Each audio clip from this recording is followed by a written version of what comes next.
Previously, on Scarlet Hollow Episode 3, we see Tabitha do her creepy smile again and ditch her at the general store to hang out with Stella. We meet Bo, Duke's son from the Episode 1, and tell him what happened to his dad and where his body is in the woods. We head to Stella's place and she makes us some pancakes. We flirt with her some more and fully commit to having her as our romance option. We also find out that Tabitha and Stella used to date in high school. We meet up with Kanika at the library and get introduced to the mayor of Scarlet Hollow, Mayor Jimmy, who happens to be a dog, of course. We finally managed to get rid of the boiled peanuts we've had since episode 1 by giving them to Mayor Jimmy. On our way out, we meet Pastor Daniel and found out that he, like us, can talk to animals. We meet up with Oscar and he tells us some really bad news. Unfortunately, due to the rock falling on Rosalina's leg as a result of our choice to save the other two girls, they had to amputate her foot. We finally meet Reese, a horror fanatic and all-around cool guy who hangs out in his basement and paints a lot. He also has some sort of disease that's slowly killing him. We have dinner with Reese and Dr. Kelly, and it quickly turns awkward when I mention a similar case where a mom was slowly poisoning her daughter in real life. Before dinner, we have a strange feeling, much like the one we had when we saw the artifact in the mines last episode. There's something in the clinic, and we definitely need to check it out. But before we can, Dr. Kelly whisks us away to dinner. After dinner, we decide to busk Oscar and Rosalina's ghost as inhabiting their home. When we go into Rosalina's room, we see a bloodstain on the floor and find a hidden trapdoor underneath the rug. After Stella opens the hatch, all hell breaks loose. Everyone starts spouting weird stuff. It's almost like they're possessed, which we later find out was actually happened. They were being possessed by Charlie, who was killed by Eddie Scarlet, otherwise known as Edwardine Scarlet. Because of this, Charlie's ghost wants the crimes committed by the Scarlet family to be answered by us. And the only way to do this would be to give back the years taken by Eddie. Not wanting to lose years of our lives for something we didn't have anything to do with, we refuse, and Wayne helps us get out of the illusion created by Charlie. After that harrowing experience in the library, Stella leaves and goes home, distraught by the whole thing. After that, we have a walk home with Sybil, and I get some really bad vibes from her. She keeps on saying she's just a sweet old woman who doesn't know anything. I don't believe her. Not one bit. After a harrowing day, we finally go to sleep. And now, this is Scarlet Hollow, Episode 4. Spirit of Charles Saul Jr. now commands the entirety of City Hall, a swirling void of wrath and despair that the people of this town will have to learn to ignore. Disaster looms in its tallest yet over Scarlet Hollow. Wake up. Wake up. You open your eyes, it's a new day. Last night seemed so far away, you can almost pretend the horrors you witnessed in the annex were nothing but a nightmare, just chased away by the harsh morning light. But you know that the furious spirit of Charles Shaw Jr. yet lingers, locked behind the doors of the town hall, still tied to the earth by its hatred of you and your bloodline. Hey, son. An involuntary shudder runs down your spine, where your thoughts are interrupted by the buzz of your phone on the nightstand. Hope you made it home okay. Haven't heard from Stella since last night. How about you? Check your messages. There's nothing from Stella. Call her. Hey, what's up? Just kidding. I'm not able to come to the phone right now. This is actually a recording of my voice. It isn't really me. Technology, huh? Oh, yeah, anyways, leave a message or don't. I never check this thing. Yo, mailbox's phone can't accept messages at this time. Text.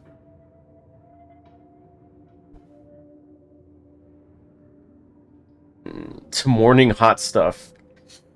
I'm kind of worried after you ran off last night. Text me as soon as you get the chance. Message sits undelivered.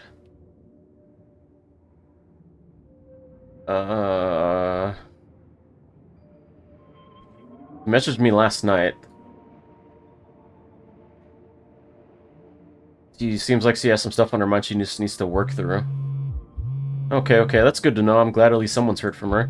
But I'm still kind of worried. It's a little odd for her just to dip with everything going on. I think we should look for her. Let's meet up in town. Looks like you have your morning plans in order. Visit Dustin. Oh, they have bread now. Where the hell did they get the bread? Human is back. Maybe Chain's mind about eating us could be the end of Dustin and Dustin Mom. I would never eat you. I love you. Dustin Mom know better than to trust. When push come to shove, survival more important than friendship. Dustin Mom spent too much time outside. It's different inside. There enough bread for everyone here. No need eat friends. Dustin still have childhood innocence. Hope Dustin get to keep that innocence forever. Guess your house is a squatter. Tried to reclaim Glass House last night, but asshole squatter too big and strong. Dustin Mom stand no chance. Might have to live in Dustin House forever. Human big and strong too. Probably more big and strong than asshole squatter. You fight, give Dustin Mom Glass House back? I'll do my best, but no promises. Squatter have sharp things on head. Human be careful, but Dustin Mom would be eternally grateful to human. Dustin too. I should get going. Okay. Check the closet. There's no denying it, the doll moved at some point since your most recent visit. But your long-dead relative's creepy doll is the only thing that's different. Someone was in here. Something... okay. Might as well take a shower. Feels good to wash away the grime of last night's haunting, but eventually you'll have to leave this place and confront the rest of the day. In the meantime, you...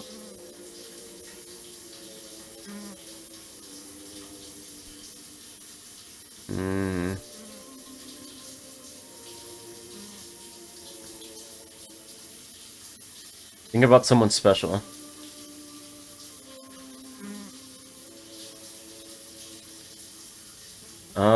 Stella.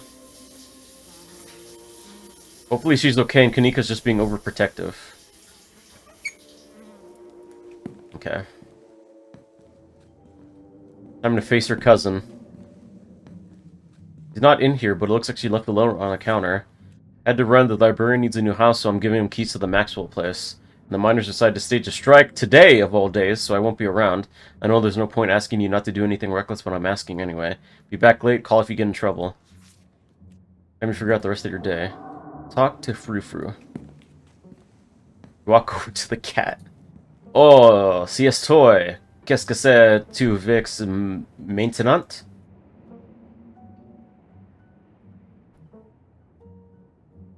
Nod respectfully to Frou-Frou. She scoffs, her tail twitching with annoyance, but you can sense she's less annoyed than she usually is. Maybe she's getting used to you. You know anything about the stone carvings scattered around town? I am not here to be your commented on. Je suis un detective. Je suis un château. I am here to watch you flare about in the darkness. I am not here to provide the answers to whatever your mysteries confound your feeble American mind. Missed you last night, Frou-Frou. That makes one of us. Bye, Frou-Frou. Good talk.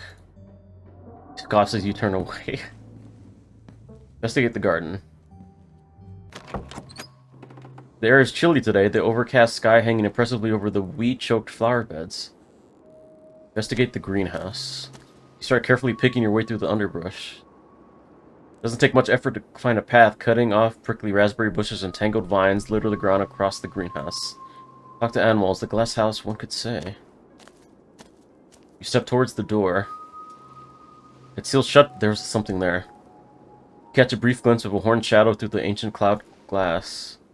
Try to talk whatever's behind the door. Oh, it's a goat? What's your name, little guy? Goat. What are you doing in the greenhouse? Human put me here, can't complain, pretty sweet digs, honestly. Stays nice and warm, and there's plenty of eats, too. Did the human have a brown coat and big boots? Coat like what fur? Nah, not brown fur, yellow fur, just on the top like all you humans. Don't know what boots are, can't help you there. So it was Tabitha did it. Hey, wherever you are, there's a possum that would like you to leave. She was here first. This was her house. Don't want to leave, I live here now, she can deal. Where'd you come from? Farm, used to live with other guys like me. Kinda miss them, but not that much. Don't gotta share anymore. I'm in the lock. Look sturdy, you'll need some tools if you're gonna get this open. Maybe Stella or Kanika can lend a hand later. Guess I'll leave you to it then. See ya or not, it's a wild world out there. You investigated the garden. With Stella missing, it's best not to keep Kanika waiting for much longer.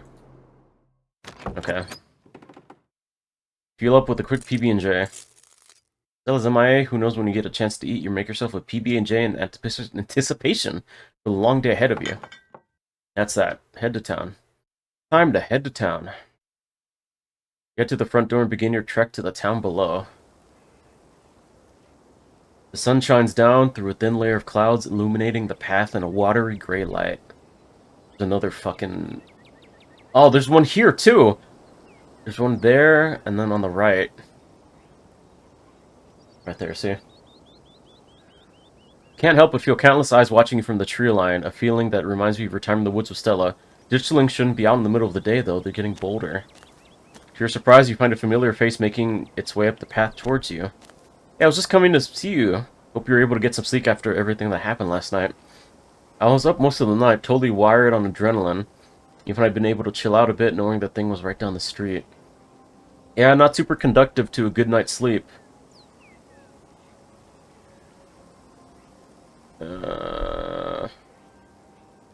You think it's still there? Does the library look different? Like, can you see the haunting from outside? It's boarded up, but I can't say I've gotten close enough to see anything yet. We can always check it out together.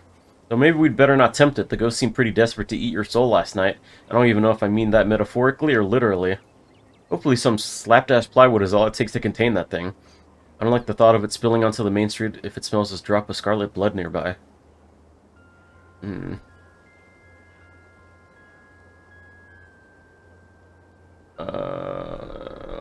Wonder if you can get Tabitha to deal with it. If any Scarlet owes that ghost something, it's her. That's cold, Chris. Not necessarily wrong, but still cold. But I guess people feel the way they do about your cousin for a reason, don't they? There's ditchlings everywhere now, even though it's daytime. He returns to survey the tree line. I noticed a few on my way up. They're kind of funny now that I'm getting a good look at them with their scrunched up little Shar-Pei faces. So, should I be worried about these things? I know they're a bad omen or something, but, like, are they dangerous? They're not going to eat me if I take a wrong turn, right?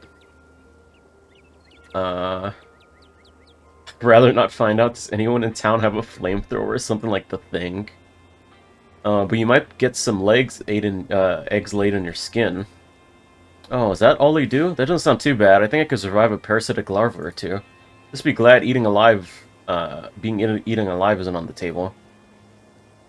I mean... sounds like you'd enjoy the experience.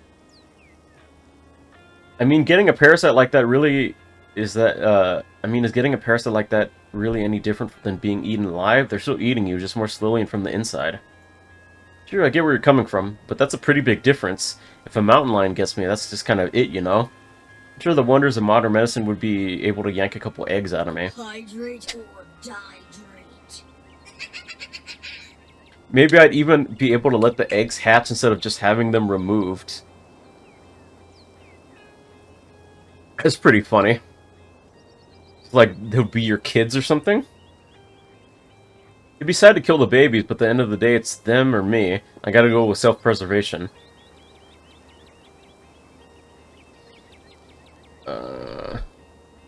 It's a weird thing to say. Guess I might be a little weird. Hope that's not a deal breaker. Have you heard anything from Stella? I haven't heard from her, though we don't text much, and I haven't checked with Winnie to see if she came in for early breakfast or anything. But if you haven't heard from her, that doesn't sound great. Seeing her like that last night was awful. She's usually so unflappable. Kanika and I are meeting up to look for Stella. Want to come? Absolutely. I told Winnie I'd be coming in late today, so I've got time. I don't know how much time, though. From what I saw this morning, there's already a few miners holed up in there. Must be using it as their home base for the strike. By the way, there's a strike going on. I'm sure you already know that, though. Have to imagine Tabitha would have told you this morning. Let's head to town. Yeah, good idea. I don't really feel right flirting with Avery now, since we were already, focused on Stella. There's Kanika. It isn't long until you once again find yourself on the main street of Scarlet Hollow. Chris, you made it! Oh, she's wearing something different this time. Looks nice. And you picked up an Avery along the way. Hope you're both doing okay, like emotionally. Yeah, I'm not too bad. That's good. I feel like I've got crushed by the steamroller or something. Joints all out of whack. Totally exhausted and super foggy. Mom has been insisting I caught a cold, and I wasn't buying it, but as of this morning, I've come around. Definitely something beyond exhaustion. Even considering the ridiculous, stressful week we've all had.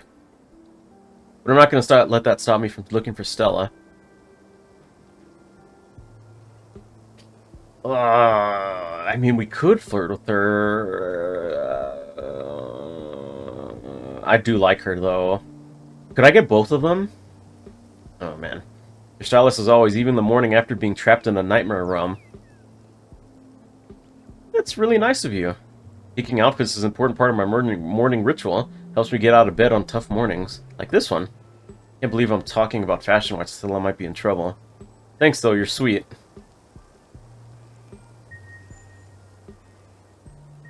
I'm supposed to see your mom at some point today. Maybe she'll finally shed some light on things. I'm not sure what she's planning to tell you today that she couldn't have told all of us last night. Maybe she's going to read your fortune.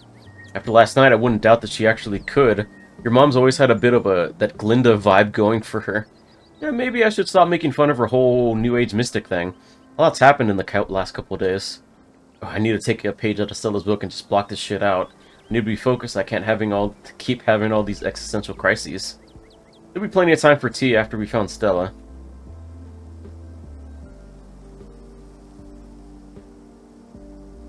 Let's not dawdle. I'm worried about Stella, and it doesn't feel right to be doing anything that isn't actively looking for her. Bree, let's get to work. Where to first?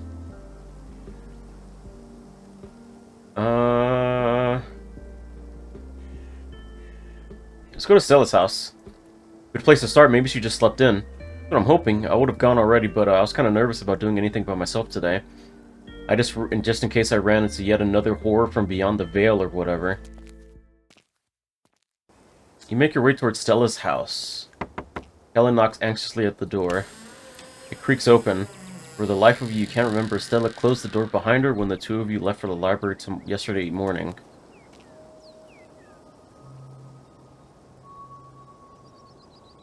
We ate breakfast here together yesterday morning, but I can't remember if she closed the door. She must have, right? Don't worry about trying to remember. Hopefully we'll be able to clear up who left the door open when we walk in and see Stella alive and well. Just not answering her phone for some reason. It would be she came home last night and forgot to close it all the way. Happens to the best of us. Or maybe she couldn't close it because something happened to her before she had the chance. I need to stop working myself up over nothing. It's just a door doesn't mean anything. Might as well invite ourselves in. Okay, yeah, let's go in. Cool, I'll be brave and go first. Avery casually steps over the threshold into Stella's house. Oh, the princess! Oh, those are her shoes. Living room was almost exactly as you saw it the other day. Whatever happened to Stella doesn't look like it happened here. Doesn't look like there was a struggle or anything, unless it happened in another room. Or maybe someone or something caught her off guard. You didn't have to add the last part.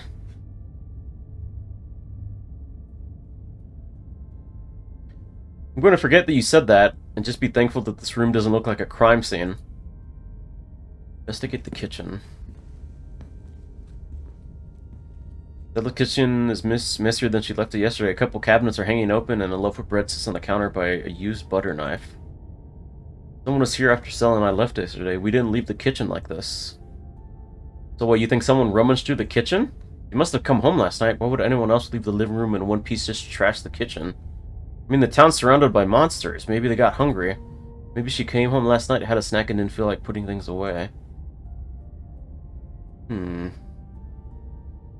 I think that's the same brand of peanut butter that Tabitha has. That leaves us with another question. If she came home last night, where'd she go and why did she leave? Why haven't we been able to reach her? Investigate Stella's room. Okay. She has a Mothman plushie. That's cute. Oh, she has like a gaming PC? Or it's probably cyberware. Or cyber power. Oh, she has a Gretchen plushie. That's cute. Obviously the cryptid map. Nothing really else. She's not here. Though it's a little untidy, it's the usual sort of untidiness that accumulates when someone doesn't often have guests in their bedroom. There aren't any signs of violence. Check her computer. I'm not sure we should be snooping on her computer. Isn't that like an invasion of privacy? We already broke into her house, right? For all we know, there could be some sort of clue on there, like a note detailing exactly where she is. We didn't break into her house. The door's left wide open. I'm with Avery. What if we don't find Stella and it's all because we didn't snoop on her computer?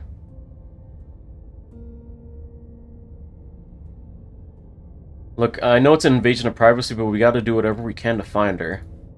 Sir, snoop away, but I'm not gonna take part in this.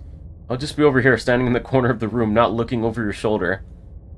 Let me know if you find anything. Oh. She draws the S! She draws the S! Look. She draws that fucking S! I drew that so much in fucking middle school and high school. Holy shit. Oh, that's so cool. I love Stella so much. Stella's desktop is horrifically cluttered. There are simply too many files and folders to fit on her monitor, and they overlap each other in a chaotic multi-layered display. We find anything on here? You don't. Come on, let's go. Check her search history.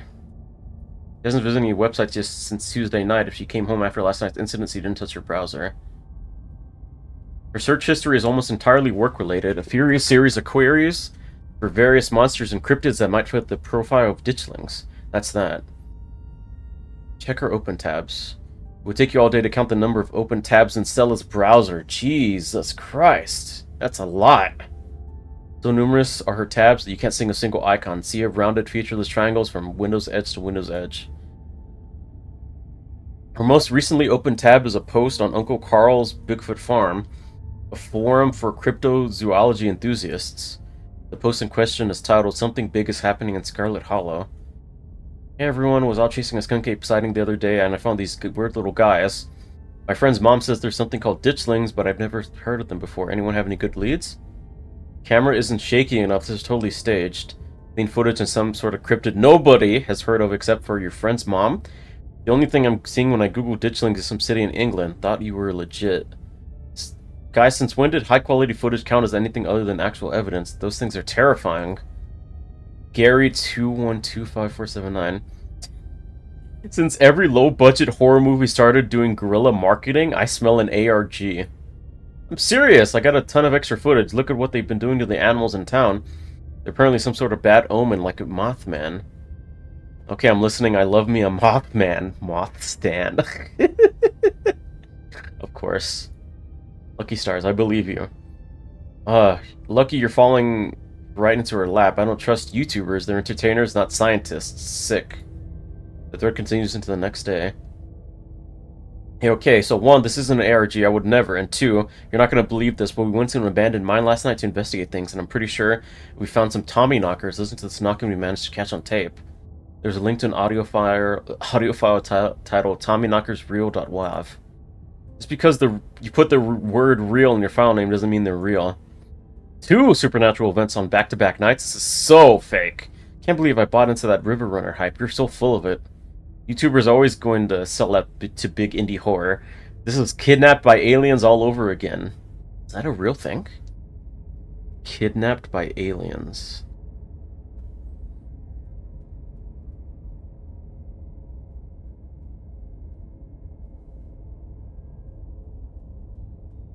Huh. Okay.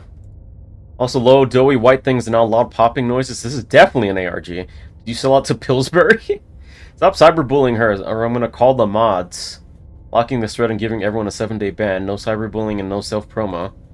Thread ends. Wow, poor Stella. Remind me to never be internet famous. Here's hoping my SoundCloud stays niche and underappreciated until the day I die. Oh, of course Avery is a SoundCloud person. I think we've seen enough. Thank God.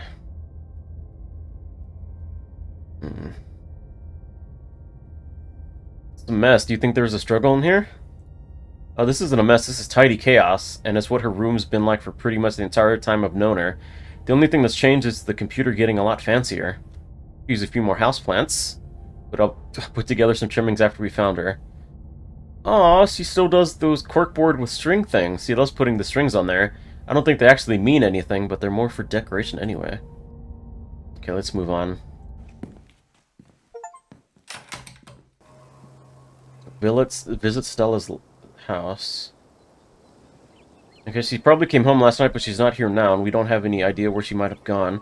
I thought I was overreacting this morning. I hope she'd just be sleeping in. Can't believe she's actually missing. We'll find her. Where to next? Let's check in on Oscar and Rosalina. They should be at the old Maxwell place. Tabitha dropped off the keys this morning. The old Maxwell place, with Rosalina's leg the way it is and everything they've been through. Now they have to stay in a broken down ruin that should have been bulldozed years ago. Guess it's good they have a roof over their heads, or what's left of a roof. Your cousin is going to get an earful next time I see her. Yeah, I think she deserves it. You don't get far before the sound of growling and desperate hisses grab your attention. Get away from me, I'm supposed to be an indoor cat. I'm not supposed to see things like you. You don't even talk, you freak. You turn to see a ditchling approach a cornered pixel in an alley. He must have slipped out of the library with everyone else last night. The ditchling, distracted from its hunt by your arrival, cranes his neck to face you, its eyes settling on you with alien indifference. Hey, quit it! Words feel meek as they leave your mouth, and the ditchling, unaffected, turns back to its cornered prey. Is there a pipe or something lying around? Maybe we can scare it off. There's no time, I'm grabbing Pixel. Before you react, a small pack of dogs around the corner. Yeah! Yeah! Fucking tear that thing apart! Kill it! Do the thing where you shake its neck and like break its neck. Do it. Do it! Where you react, a small pack of dogs around the corner. They pounce on the creature, pulling it from the wall and then taking turns biting and tearing at it until it's ripped to shreds. Their task complete, they saunter towards you. What the? Isn't that Daisy? And Scraps and what looks like every other dog in town, all in some kind of dog gang. I lived! Pixel, you got out of the library. Oh, you poor cat, come here. Pixel cautiously walks towards your group before clambering into your arms. He has a comfortable heft to him. I guess he likes you more than me. You found him last night, terrified and shaking in a bush outside the library. Shh, I wasn't that scared. I even been helping out. Little Pixier's here been volunteering as a scout. Don't worry, we're always right around the corner. Those creatures only like to strike out when they have numbers, but they're hardly very bright. Fucking chihuahua, is it looking at me? I feel like it's doing a meme face. Me made sure the little guy was taken care of till the humans were awake. Do y'all know where he's supposed to be?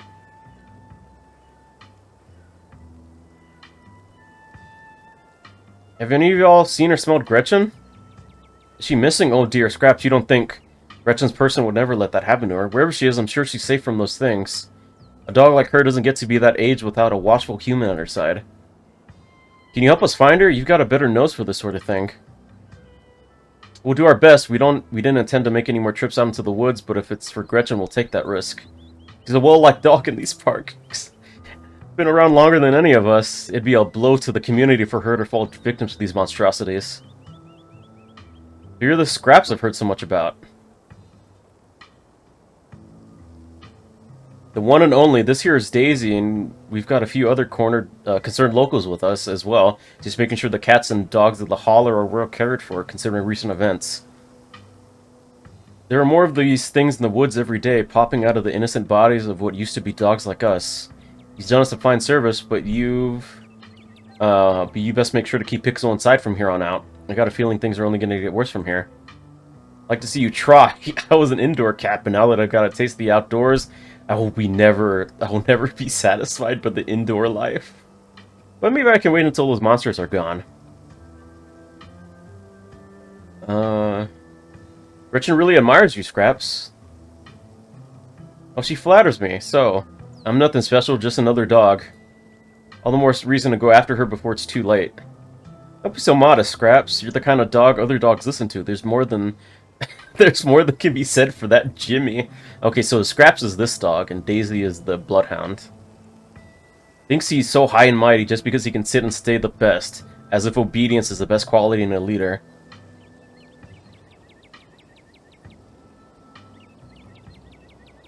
Yeah, screw Jimmy, what a joke. One of you should have been mayor. But aren't you sweet? Some dogs just ain't fit to lead, and it's not his fault the humans of this town flung him so far out of its depths. You some kind of dog militia or something?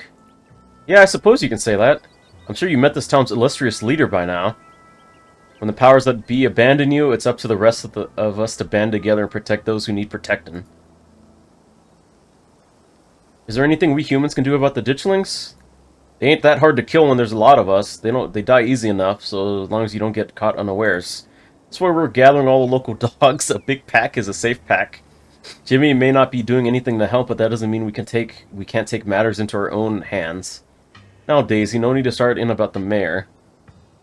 He has his own priorities. So long as he doesn't get in our way, we don't need to go start in trouble. Aren't your families worried about you off on your own like this? We're country dogs. So long as we come home from dinner, most of us aren't missed too much. Speak for yourself. I know my family's been worried sick, but I can't let that get in the way of what's important. Besides, if I went home, they might tie me up, and I'd be a sitting duck. I mean, dog. Good doggies. Thank you. I appreciate the compliment. You call me a good dog? Daisy, good dog? Daisy's tail wags excitedly before she regains her composure. I'm sorry, I just love to hear it. We'll make sure he gets back to his family. We appreciate it, human. Word's been going around town that there was one among you who can properly understand us. It'll be good to have you on our side during these strange times. A lot of things are going around here. It's important for us, all us living things, to watch out for each other. We best be on our way. Same for us. For the first time we know of, these things are out during the day, which means the pets of Scarlet Hollow need us now more than ever. Make sure the humans keep an extra careful watch on their furry companions. The band of dogs scampers off. You just had a full-on conversation with those dogs. It is so weird when you do that. Does this sort of thing happen a lot with Chris? Yeah, it takes some getting used to. After last night, it'd take a whole lot more than Chris having a conversation with a gang of dogs to faze me. Pixel and Toa, you and your companions continue on to the old Maxwell place. The old Maxwell place. It was clearly once a mid-century modern home and undoubtedly quite stylish for the time, but it's been abandoned for unknown decades, and moss and vines choke its exterior, barely concealing cracked walls and dust-clouded glass. Hey, where the heck are you taking me? This ain't my house. Where you can approach, the door opens and Oscar's head pokes out from the entryway. Hello? Oh, sorry if I started, y'all. The walls here are worn down enough I could hear you coming from the block away. Good morning, Oscar.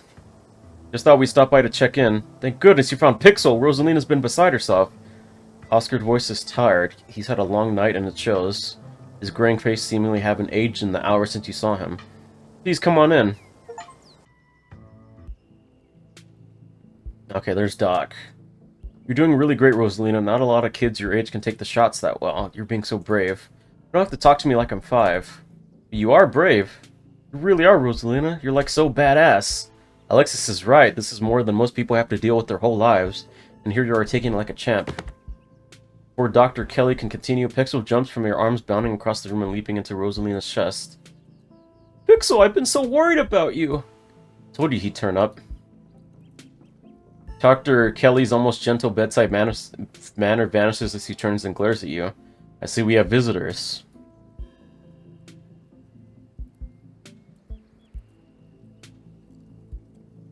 Are you gonna start poisoning her now too? Warn Dr. Kelly about the stone carvings of what you felt in the clinic. We found something in Oscar's house last night, a stone carving that gave me a vision about what happened there. There was one in the mines the other night too. Both of them had a sort of pull on me. Whatever they are, there's something like them in your clinic. I felt it last night.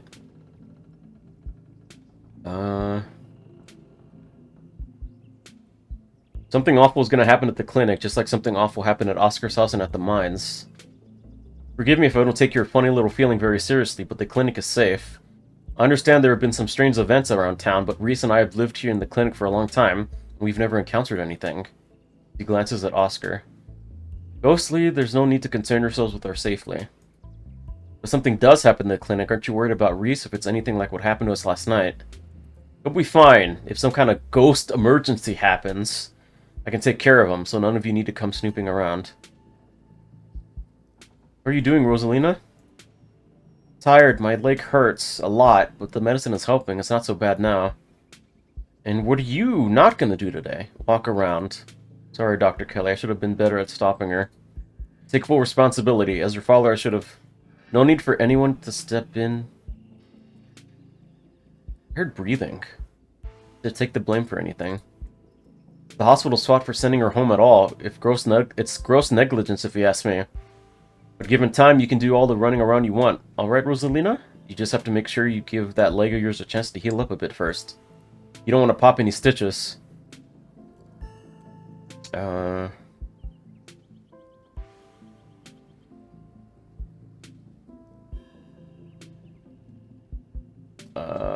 How's Reese? He's fine, had a rough night, but he'll recover. He's used to this sort of thing. He just needs a couple of days to be back on his feet. That means no more excitement, not even a movie. Sorry to hear that, Dr. Kelly.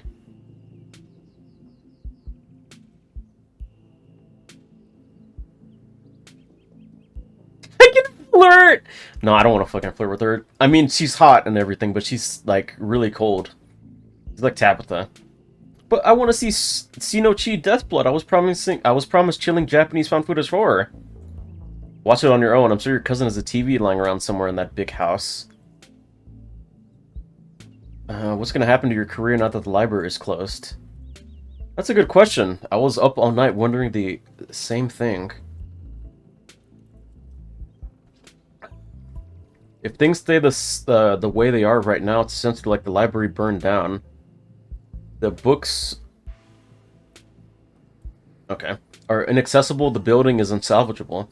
In that scenario, the country would have to put up the money to build a new archive, or we'd have to move someplace else where I can work in an existing library. And Scarlet Hollow would lose a valuable public service. Oscar.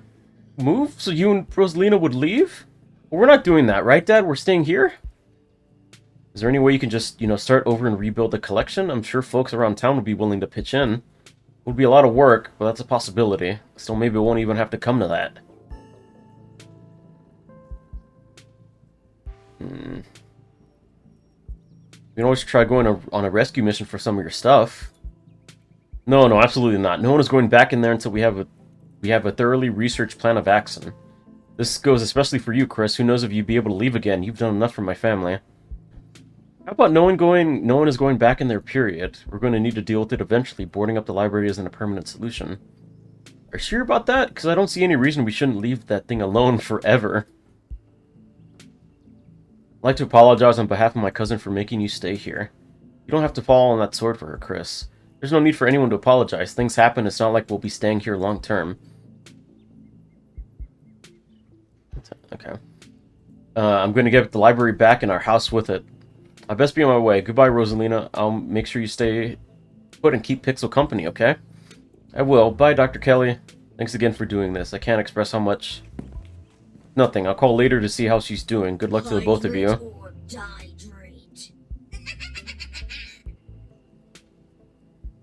Alright, hydrate done. Dr. Kelly brusquely pushes past you and leaves. Before we get sidetracked, we're not here to talk about monsters and what happened in the library. Oh? Stella's been missing since last night. Oh. You haven't seen her, right? Not since last night. Now I'm really starting to worry. It sounds like no one in town has seen her. Doesn't mean something bad happened, but it doesn't exactly sound like it's all sunshine and roses for her either. I'm sure she'll be okay, but she'd probably get back to looking for her soon. There's something I wanted to get your thoughts on. Let's step outside. What's up? Is everything okay? Yes, or at least okay as it can be considering everything that's happened. I don't exactly feel safe. Strange things are going on at Scarlet Hollow, and I'm tired of running from them. I want to get our house back. You've all been looking into this town's history, correct? I overheard your discussion in that library the other day. Have you been able to find anything that might explain what's going on? I don't think we have much to go on. I can't help but feel like there must have been some kind of inciting event, since everything started getting weird seemingly overnight, but I have no idea where to even start, really. Avery stares at you. I mean, it's obvious, right? Things only started happening once Chris got here. Kanika shoots Avery a glare. No, we are not throwing Chris under the bus. What, there's nothing wrong with being a magical catalyst? There's probably nothing wrong with someone being a magical catalyst. But there's definitely something wrong with saying someone's a magical catalyst.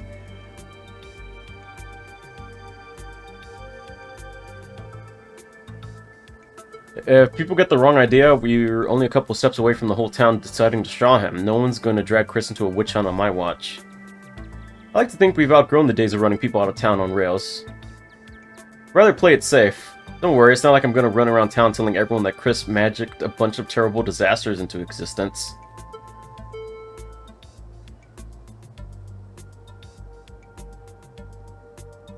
If there's a catalyst for all this, why wouldn't it be lost Scarlet finally coming home to Scarlet Hollow? If I may, Chris getting into town isn't the only major event that's happened lately. Berlan died over a week ago and these creatures in the wood were already reproducing by the time he arrived. Not to mention, I started seeing things in our house before Parlene passed. I think I never thought to make a note of exactly when the spirit made itself known.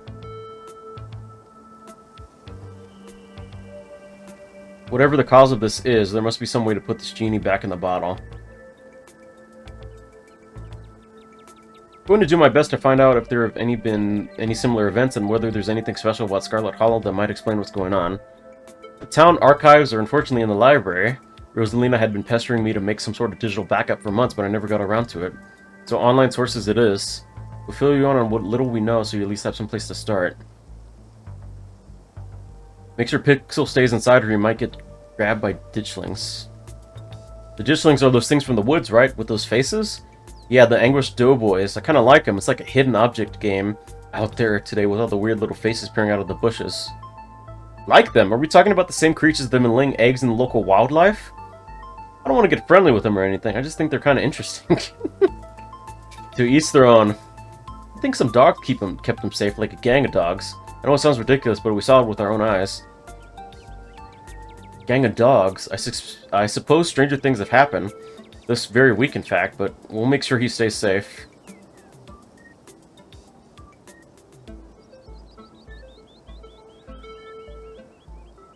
I think there's something in the clinic.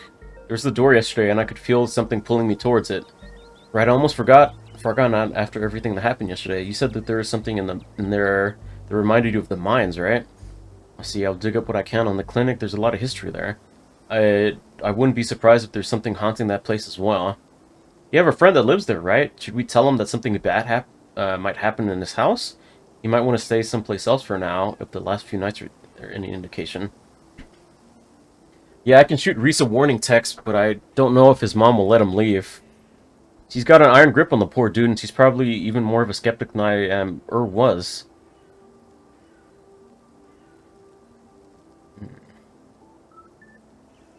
It's a shame she preemptively shot down our movie night. It would have been the perfect cover. For last night, I don't think there is a perfect cover. There's no way she's letting us anywhere near her house. She's the only doctor in town. She can't just ban people from the clinic, right? I don't think so, but hopefully no one gets sick or hurt enough to justify a visit over the next couple of days. We're going to investigate the clinic. I think we're going to have to break in. Whoa, that is unexpected coming from you. It's what Stella would do, and she's been 3 for 3 this week when it comes to finding spooky stuff. She's also been 3 to 3 when it comes to finding her way into mortal peril. This is why we have to find her as soon as possible. It shouldn't fall on me to suggest we do something dangerous. I'm terrible at selling it. It's not like I don't think we should figure out what's going on in there. We just need to be cautious on what to do next. We don't want anyone to get attacked or possessed by any more ghosts, even if it is to help a friend. I don't know if we have any time to play it safe. Just give me a day or two to do some research before you do anything rash, okay? Could be the work of some cult. You mentioned something like this at the library the other day. If there was a cult in Scarlet Hollow, I'd feel like I'd know about it. Know any local cults that could be responsible? Let's not get all satanic panic just yet. No, it's not like I know it's not looking unlikely at this point, but having lived in this town all my life, I feel like I would know if there was some cult that ran the place. This seems like the kind of thing that wouldn't be easy to keep secret in a place as small as Scarlet Hollow.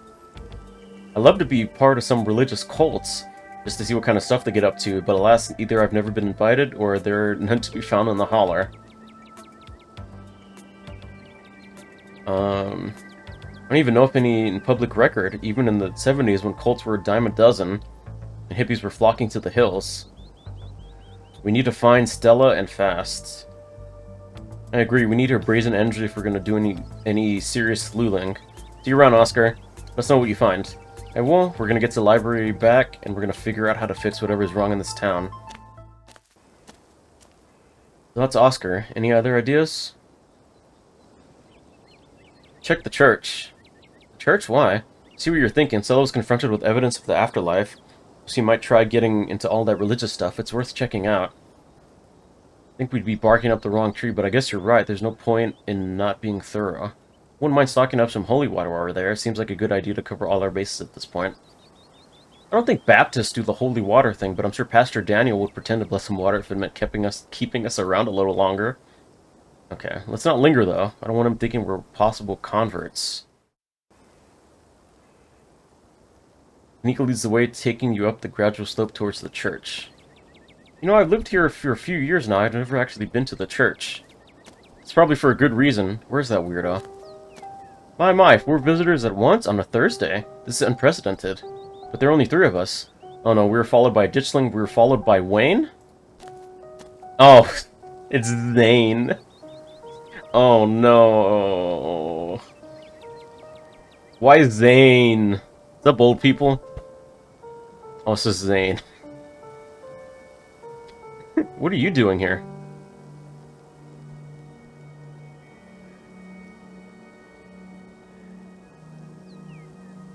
All the glimpses of death I've had in the past 2 days have forced me into the midst of an existential crisis. I wanted to see if faith held any answers for me. Alas, I have not yet found the solace I seek.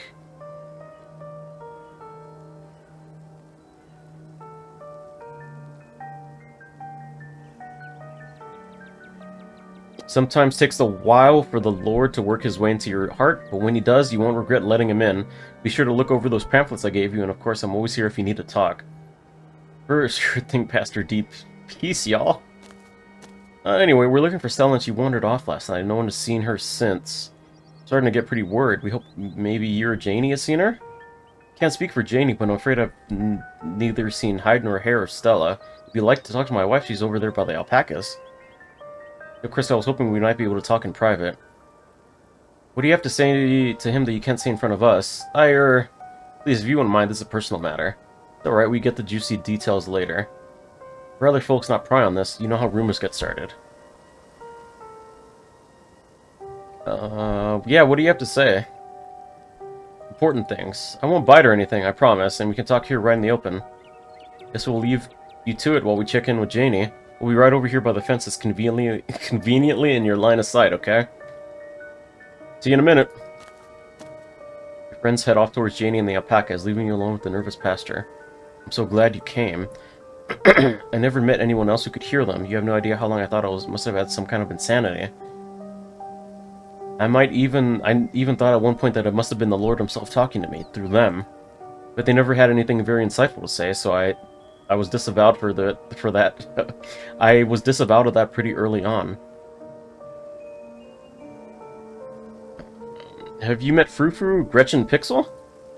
Of course I have, but I learned early on in life to not let on that I have this gift, at least while other humans are around, so I haven't spoken with any of them.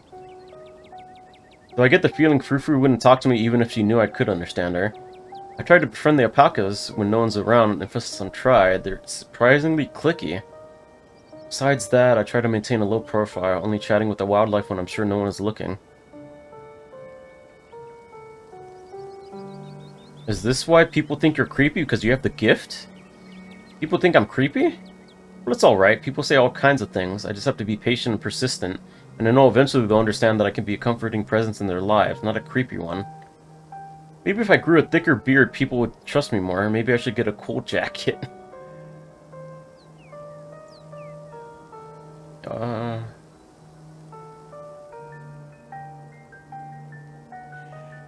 Can't express how much of a relief it is to finally meet someone else like me. Likewise, though it may be more than just the 2 of us now. I have my suspicions that Tulip might have inherited the gift. There have been some particularly nasty rats in the church lately, and she said some things have led me to believe that she might be able to understand them. Who is that? He's interrupted by the sounds of a snapping twig and the high-pitched giggle partly muffled by the underbrush on the edge of the property. Tulip, come out of here! You know you're not supposed to play in the woods. Oh! Okay. Tulip glances back in the woods, quiet as she hesitates. Tulip, are you gonna be good, or are we gonna have to skip story time tonight? I'll be good. You have to skip story time. I won't go in the woods, I promise. I know you won't, Tulip, because you know it's too dangerous for little girls in there. Why don't you go help Mama with the alpacas? It's just about time they got fed. You can give them hay. He smiles broadly, seemingly excited by the prospect, and hurries off. Sorry, I had to have a firm parenting moment just then. He's been trying to run off into the woods a lot lately, and it's really dangerous, even for adults. There's this massive trash dump not too far past the trees, but it must be at least 50 years old, so it's all grown over and looks like it's part of the landscape. But if you accidentally walk on it, you might find yourself falling into a hip-deep mound of rusty cans and broken glass. Oh, Tetanus Lake. Stella told me about it. Tetanus Lake? That's an accurate name. I wonder if Tulip would stay away if I started calling it that, or if it would only make it sound more alluring. What were you saying about the church rats? Ah, yes, the rats. So you and I are used to the sort of chatter we hear from wildlife. It's usually nothing that needs to be paid attention to. But these rats, there's something so sinister about them. And they must be huge, judging by the sounds of them scurrying around in there. Tulip had never shown evidence of the ability before. She's never responded to the alpacas or engaged in conversation with birds. In retrospect, she could have been hiding it the way I did growing up, because I know she'd been talking to the rats. She calls them her friends, has been drawing all these pictures of them, really ghastly things. I've tried to bring it up with her, but she gets this little smile and doesn't say a word, like it's her fun little secret. It's all innocent enough to be in the grand scheme of things, but I'm pretty sure they also live out in the trash heap, and ever since he started talking about friends, he's been trying to sneak out there. I'm guessing it's going to be the ditchlings. I need to see these pictures as he's been drawing. I'm concerned she's going to get hurt or catch some kind of disease. Have you actually seen them? No, but I don't need to. I live in a dorm that had rats once. You never see them, but the church has all the signs of an infestation. There's no mistaking the sounds of little creatures stampeding through the walls. I left out some humane rat traps, but they're too smart for them. All it's done is waste peanut butter. And I caught a possum in one, poor thing. Possums were never very bright, but at least he got a nice big scoop of peanut butter out of the whole ordeal. You sure they're rats? I think so.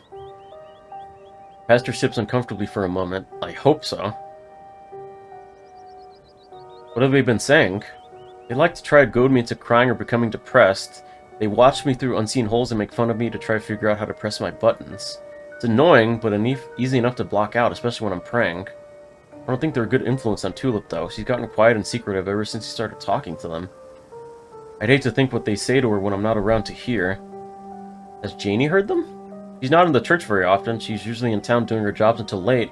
When we spend our evenings in the house, it's just me and Tulip all day long. Janie knows Tulip has made some strange little friends, but thinks it's an imagination game.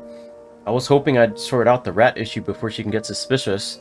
But they're persistent, so I may have to hire an exterminator if I can get money for one. Hope it doesn't have to come to that.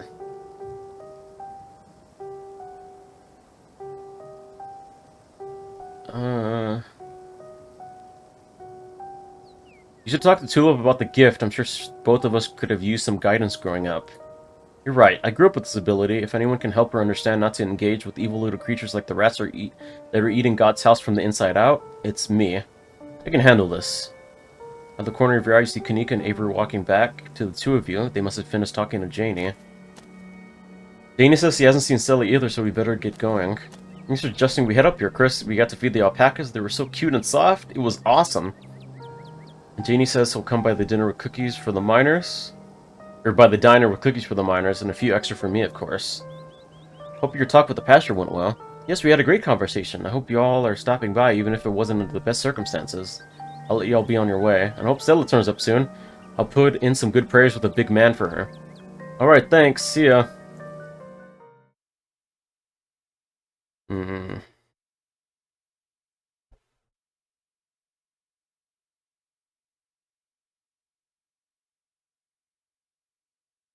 Kanika and Avery start back down the path to town you follow.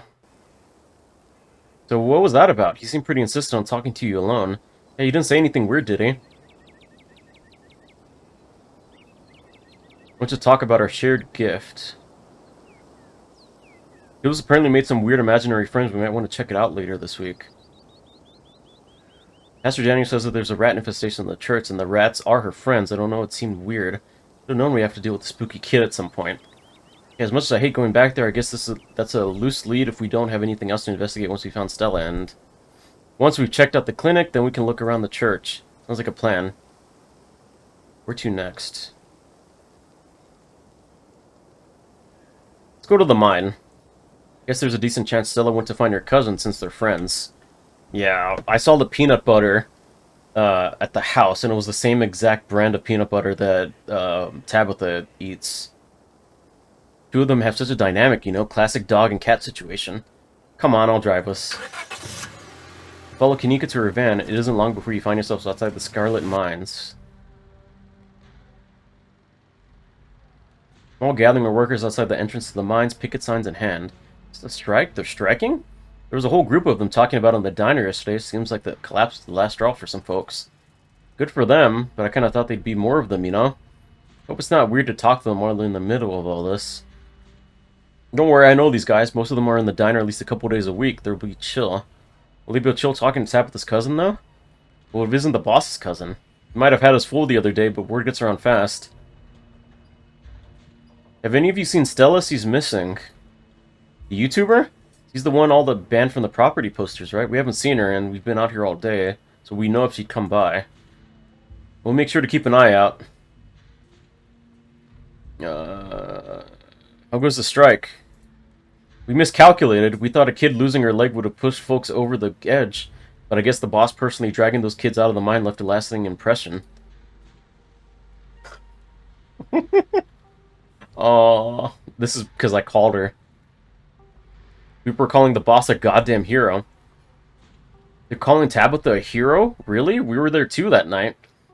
It's like everyone forgot just about how poorly she's been treating us. Or how unsafe the mines are. I can't go back down there knowing the rock over my head could come down any second. I value my life more than a paycheck. It was dumb luck she saved those kids. If she had any actual value, she'd come to the table and give us what we're owed. I know there's not a lot of us out here, but there's more of us at the diner. And there's more of us getting setting up mutual aid. Once people see our follow-through, they're gonna join up. This is only the beginning. Let me know if there's anything the general store can do to help. Anything you can think of, we'll take it. We need all the support we can right now.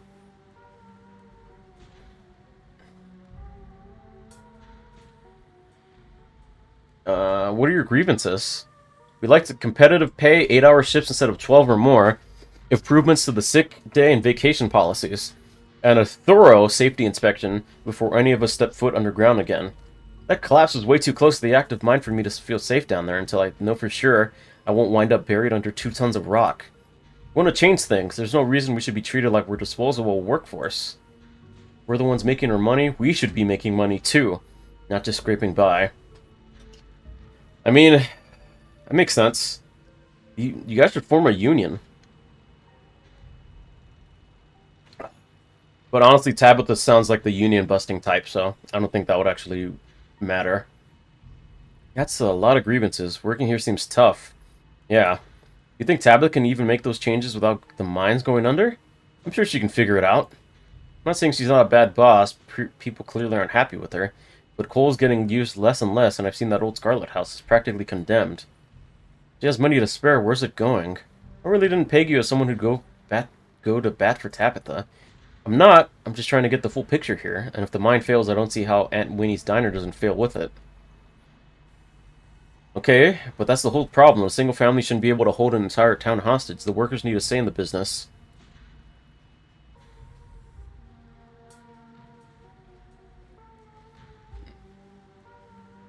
That's it. Look, I need to talk to my cousin. I'd be happy to pass along your demands. Sure, if you think you can get her to come to the table, it could make a real difference. Just make sure you leave the actual demands to us. Okay, if I'm helping you all out here, you mind if I go talk to my cousin?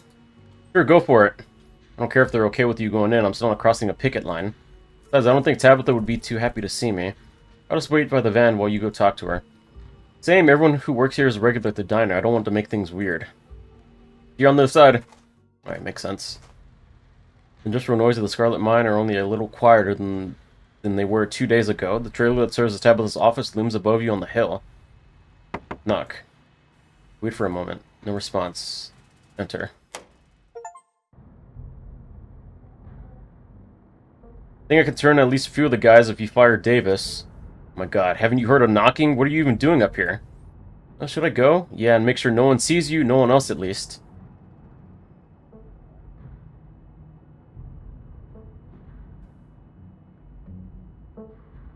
I'm telling! That's so funny. Rodriguez, are you selling out the other miners? Look, I got kids to take care of. I can't just miss a paycheck. Don't see another word, just leave. I'll handle this. She's banned. Oh, she still has some pictures of Stella up here. I'm a boss. GIF. Ah, it's the peanut butter. The door clicks, closes. Rodriguez leaves Tabitha's office. Instant you're alone, Tabitha rounds on you. She grabs you by the collar, her face close to yours, eyes full of rage, her words a frustrated hiss. Listen to me, Chris. Really listen. This isn't some fun little game, okay? This is my life, and if you value yours, you'll keep quiet about what you just saw. I don't care if we're family, I can make the rest of your stay here a living hell if you cross me. Her grip loosens. Sorry to get scary for a second. I'm so close to having everything under control here. I can't risk you messing it up like you've done with everything else this week. Start crying!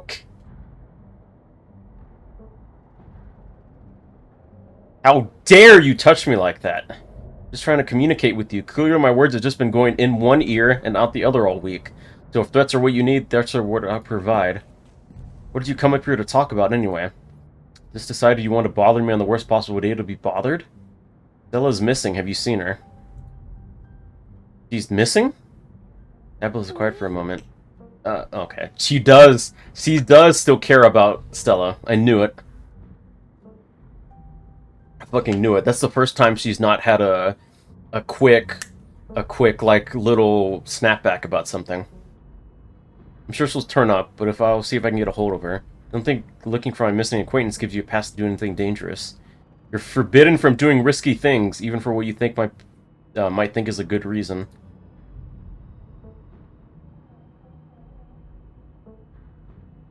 I'm gonna do whatever it takes to find her. Great, I can't wait to find out what ridiculous situation you wind up in today.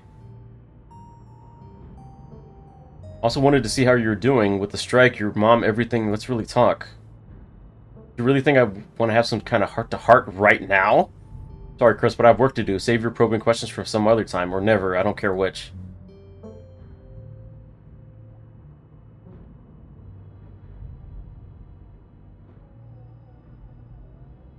Why did you even invite me here if you dislike me so much? Was it so wrong of me to reach out to my last living family member so I wouldn't have to bury my mother alone? I didn't know what you'd be like. I didn't know how much we would clash. If I had, maybe I wouldn't have invited you, or maybe I would have anyway. Maybe this is still better than being alone. We're family, Chris. That still means something to me. Love you, bye. I want to talk about that strike. Good for you, I don't. Now if you have something else to talk about, spit it out. Otherwise, get out of my office and let me work. Okay, I tried. I love you, bye. Don't be weird. Lady, you just said you care about me because we're family. Family loves each other. I can't say I love you. And you have that reaction back to me? Jesus. Did your mom like never want you to say that to her or something?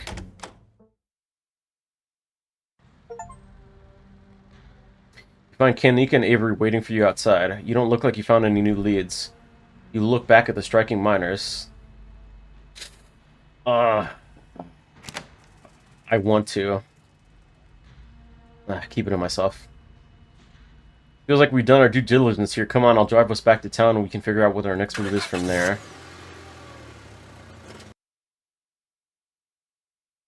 Let's check out the diner.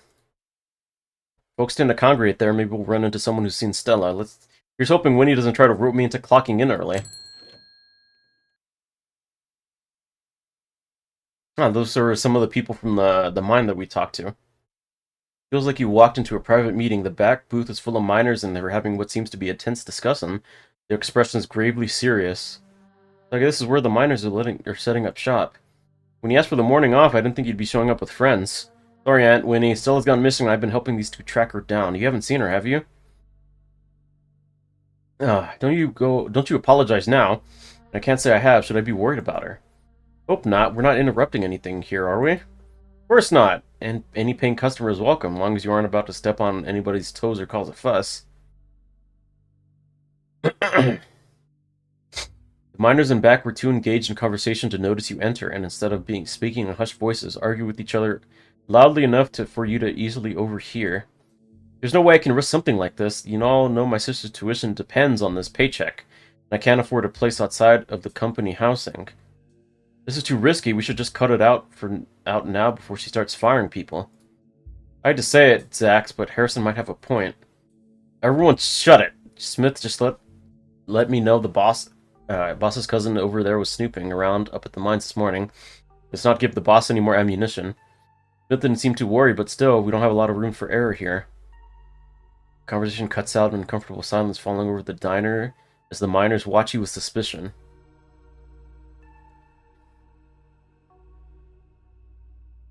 Man, you seen Stella? She's missing. YouTuber? We ain't seen her. Harrison's voice drops to a barely audible mumble. Hope she's okay.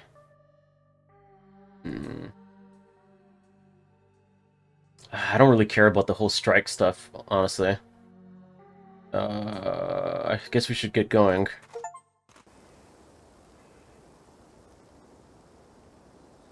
I guess we can go to the cops. Are you sure? Nothing against the officers of Scarlet Hollow, but you met them, right? You think it's worth the trouble? As unhelpful as they are, we are dealing with a missing person. That's cop stuff. It's probably going to be more of a formality than anything, but there's no point in not covering all our bases.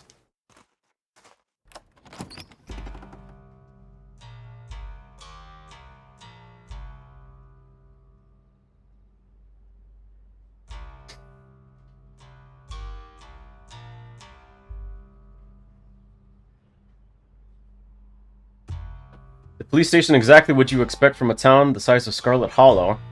It smells strongly of coffee and faintly of aged furniture and paper, and the general tidiness speaks of a department that doesn't get much of anything done. You're also not here alone. You enter to find a worried Bo standing between you and the officers behind the desk. Let me get this right. You're trying to report a missing pumpkin. Big Betty wasn't just a pumpkin, Sheriff Hugsby searched. He was going to be a prize winner. Raising her was the last thing me and my daddy did together. She's important to me. You sure it was Julius and not some enterprising bear that got a hold of it? Y'all know Julius thinks that land belongs to him. He's probably thought Big Betty was this at stake. He ain't coming to his door. So far as I know, he might be all the way to State Fair by now with our pumpkin. Ain't there something y'all can do without it? I'm afraid we'll need at least some kind of evidence to go on before we can go barging into a man's home, son. Why don't you see if you can find something a little more solid for us to go on, then we can see about helping you out. Cops realize you've entered, their attention quickly shifting to you. Whoa, if it isn't our little prank caller. You know you're not supposed to do that, right? There's laws in the books about pranking emergency services. We'll let you off with a warning for now, but only because it was funny. Bo, did you manage to find your dad? Bo's stoic expression breaks, and for a moment you can almost see tears forming in his eyes, but he blinks them away. Yeah, I found him. Hear that, Deputy Franklin? Sounds like you got another report to close. Lucky me. I gathered what there was to gather. We'd be giving him a proper burial in the family plot. It's been tough going. Trying to dig the hole while the farm is crawling with those hairless things, but it needs to get done. You think they'll be back where they come from soon? Mom and me have tried to fight them back best we can, but it seems like there's more every minute. Sybil says they don't hurt people. I'm personally doing everything I can to send them packing. I'll do my part. I'll kick in as many of those nasty little faces as I can, but I don't know how many I can send scampering off. Seems like there's no end to those critters.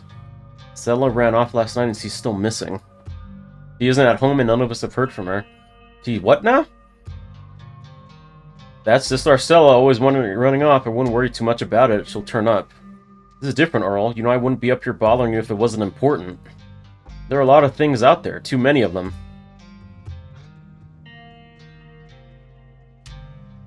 I was right. She shouldn't be off on her own when there's too many ditchlings creeping around in broad daylight. How have you guys not seen any of them? Ditchlings? Chris taught me about them yesterday. There's them creepy little things that got my daddy. Called about them last night too, since they've been coming up out of the woods onto the farm. I even saw some on my way here plain as day. Oh, we've been getting a lot of calls about those. Guess Scarlet Hollow has either been invaded by ghouls, or we're all suffering some kind of mass hallucination. I may have even seen one or two myself.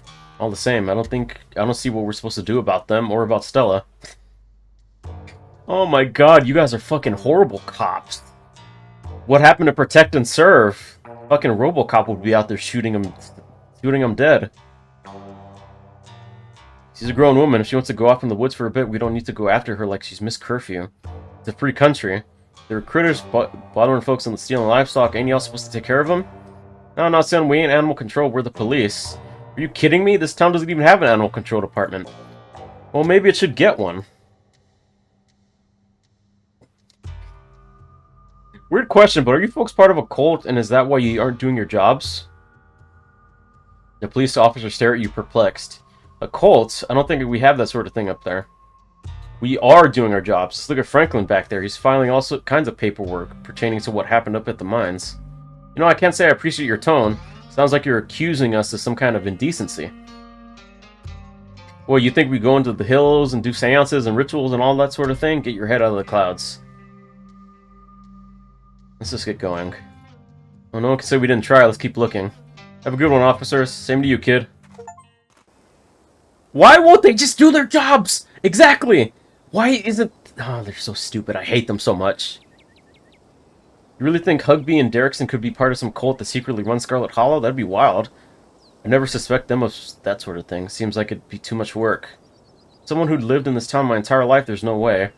For one thing, cult activity like what you're describing just doesn't happen. I've done my fair share of reading on satanic panics and so-called occult groups, and it's almost always totally made up. People constantly freak out about satanists, or Satanists, however you pronounce it, without realizing they were just a bunch of debate club nerds who listen to heavy metal. So instead of not being able to rely on the cops because they're part of the cult that secretly runs the town, we can't rely on them because they're just not that good at what they do. That's almost less exciting, but either way, I guess it's up to us to solve the mysteries of Scarlet Hollow. We'll do a much better job anyway. Where to next? As you consider your next steps, you remember your appointment with Sybil. You seemed to be confident last night that Stella would be okay. Maybe she'll be able to help you find her. And she gives you free tea. She's so nice. Talk to animals, and she'd never disparage your gift. Perhaps she's one of the few people in town who can truly understand you. Let's go talk to your mom. Sure, we can humor her. She's probably going to give you some rocks or bundles or herbs for protection or something. This might actually work. Who knows? Guess there's only one way to find out. Let's do it. Bells of the general store chime welcomely as three of you enter. Kanika, there you are. You're supposed to stay in bed today, remember? And hello, you two. Hope you both recovered from last night's fiasco. Sorry, Mom. It's just that Stella's missing and Stella can take care of herself. Unlike you. You need bed rest and lots of fluids. You don't need to go around running around town spreading that cold of yours. Go on, get up to bed and I'll be up in a minute with more tea. I thought you had some kind of important thing to talk to Chris about. I'm really feeling okay. I want to hear what you wanted to say to him. I'll just be doing a tea reading. Haven't those always bored you to tears? Okay, you're right. I'm not feeling well. I should really lie down. Huh.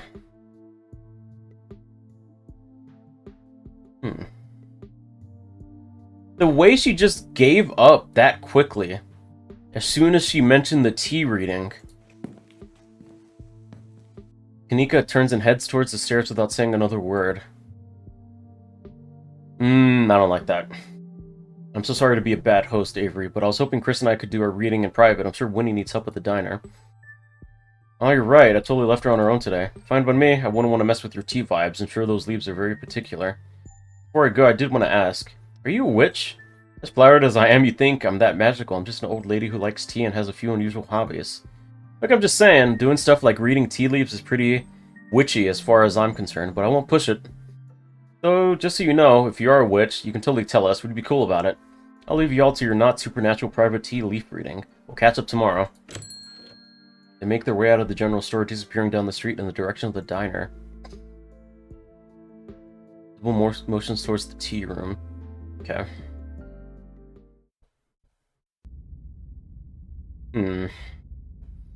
Please have a seat. I'll bring you a fresh cup. Take a seat at the small table at the edge of the room. It's dark here. Only a sliver of sunlight able to filter through the heavy curtains, supplemented by the bright glow lights over the plants in the corner. Just gonna save real quick. Sybil joins you at the table and places a cup in front of you. It smells light and citrusy with an undercurrent of decaying earth. It's the same tea you sampled with Avery at the diner on Tuesday. This is a special blend. It should help clarify some of the visions you've been getting. I'll be able to do a reading once you're done. Until then, how about we just chat?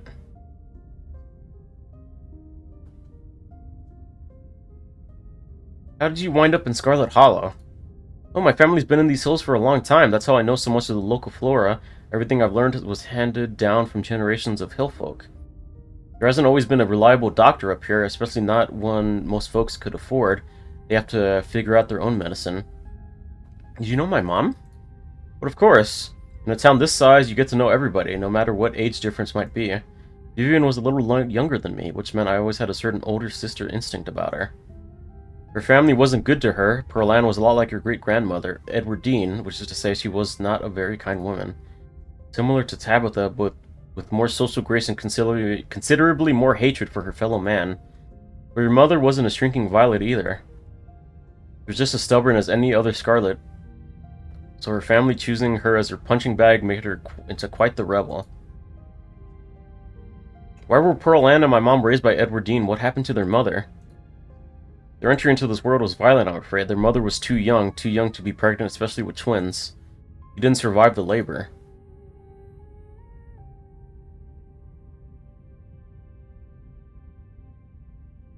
What do you know about my grandma? I'm afraid there isn't much I can tell you. I think there were two in that generation. The youngest died when the girls were still children. Edwardine never spoke about them, nor did your mother. I feel like I know a lot about the women in my family, but what about the men? Did they even exist? I suppose they just hadn't been very noteworthy since Edwardine took over the mines. Her husband died a long time ago, and to be quite honest, I can't even recall his name. Might have been Stuart or something just as forgettable. From what Vivian said, her father was some teenage fling that ended once your grandmother found out she was pregnant. I'm fairly certain it was similar for Vivian, though she was much older and I believe she was the one who ended it. What with skipping town and all. What happened when my mom found out she was pregnant? She came to me for advice. She was distraught. It was like she'd been handed a death sentence. Maybe it was fear from what happened to her own mother. Maybe it was something else. But she seemed convinced she was in danger. Tabitha had already been born by then, of course, but she was born in wedlock, so I assumed your mother's worry had something to do with religion. Though the Scarlets weren't particularly religious as far as I knew. But the way Vivian was that night she came to me, it stuck in my mind. It's always had me wondering what it was about your family that made her panic so much at the thought of having a baby. What's with all the mystery and ritual? If you have something to tell me, just come out and say it. I need your tea leaves first. I have pieces of the puzzle, but the tea leaves should help to give me the full picture.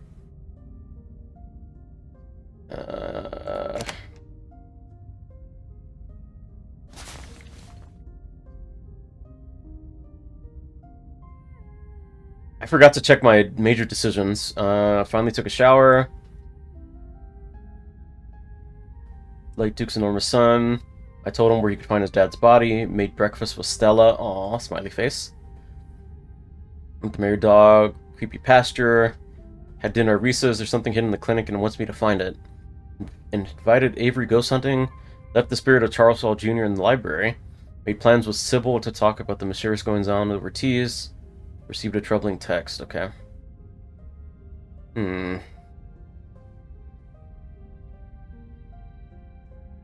Let's sip. Citrus smell is fleeting, quickly replaced with the earthiness at its core, like you've taken a mouthful of dirt. But the aftertaste combines the two flavors into something soothing and medicinal, and you find yourself feeling more comfortable, your muscles relaxing for the first time in days. Finish the tea. Take another sip and then another. It's delightful. Tea is gone before you know it. Its small cup empties save for what's left of rehydrated leaves coating the bottom. Good, glad you found the tree palatable enough to drink. It should do you some good. It's one of my more medicinal blends. Now on to business. Staring thoughtfully down at the sludge. Oh dear, this doesn't bode well. You've got just about every warning that could fit at the bottom of a cup. Cross, kettle, hourglass. All of these mean death, misery, difficulty, and the hourglass ties it all together with definite urgency. It's fair to assume this all has something to do with whatever brought the ditchlings. Something is coming, and whether or not any of us can stop it, I'm not sure, but we may, at the very least, be able to figure out what it is. And there's a central figure here, a cat, an enemy lurking in plain sight.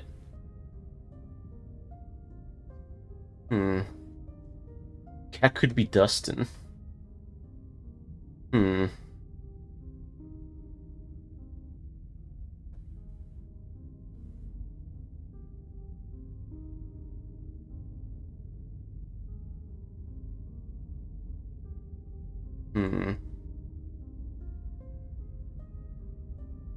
Tabitha, Wayne, Stella, Oscar, Reese, Avery.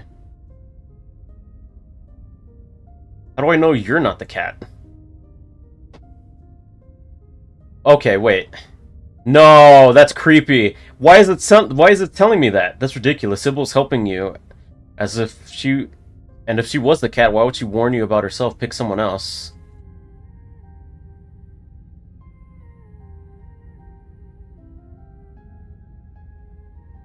Okay.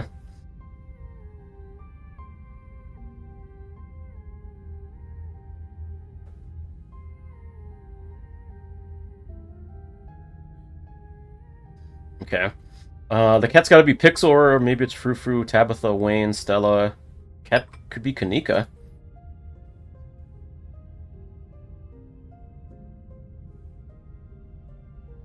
It's always the hot ones.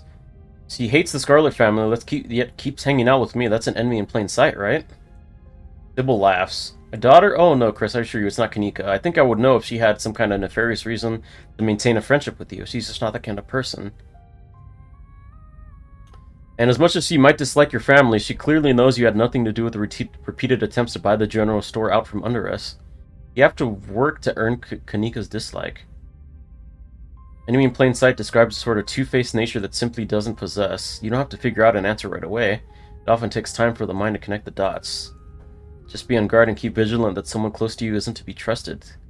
We know from the ditchlings that something terrible is coming your way, and it's likely that it's connecting to some hidden enemy. Perhaps you can try to counteract whatever might be planned for you. Judging by what you told me last night, those stone carvings, seals, whatever you want to call them, I think it's likely they have something to do with this. Until the cat reveals itself, it seems like your best course of action is to seek these carvings out. Piece together what you can from your visions and arm yourself with information. Have you sensed any others around town? Do you think you might be able to find another? Your thoughts drift to that door yesterday, the one that seemed to draw you in, urging you deeper into the clinic. Even just remembering it is enough to tug at you, compelling you to return and open it to see what's on the other side. You can find Stella later, maybe you can even find her there. What's important now is finally figuring out what's hidden in the clinic. I think I found another in the clinic. That's good. If you can find your way inside and uncover another stone, that could give you a leg up on your adversary. You'll just have to be careful to avoid the doctor. Something tells me she won't take too kindly to you sniffing around her clinic. I think that's all the help I can offer. Hope this conversation has been illuminating, even if it's just brought up more questions than giving any clear answers. I'll let you know if I find anything. Hope all goes well, and I wish you luck. Hopefully you won't need it. Thank you again for humoring an old lady and stopping by for a chat. Remember, be careful of who you put your trust in. According to your tea, the cat is getting ready to pounce. Merely being ready for it might not be enough. Okay. Checking on Kanika. Make your way upstairs. Knock. Mom, I really don't need any more tea. I think I'm just gonna lie down for a while. Going to the clinic, I was hoping you'd join me. Oh, hey! I was hoping to be able to check in with Reese sometime today. I want to ask if he knows anything about Stella and, you know, make sure he's okay after what happened at the dinner. Yeah, screw this. Why do I even listen to my mom in the first place? I don't need to sit around in my room just because you said so. You want to come in for a sec while I get ready? Oh. Okay, come on in. Oh, this is cool. Let's see. Oh my god, you have some Junji Ito stuff right here on the left. You got Tomi, and then you have the Uzumaki. That's cool. What is that? Is that an anime figurine? Wait a minute. Is that Is that one of the characters from fucking Inuyasha? I think I know that one. Probably some Sailor Moon ones right here. Oh my fucking god, it's Parasite the Maximum. Oh my god, you're so cool! Oh, I fucking love you so much, Kanika. Oh my god. Kanika's room is the sort of place that's stuck between the past and present. Faded stickers from her childhood line her bookshelf, and boxes of packed belongings sit in the corners of her room. I don't usually have people over, and don't judge me too harshly for the state of this place. You don't have to be nervous about me seeing your room. There's no better way to get a sense of who someone really is. And do you like what you see? Oh god.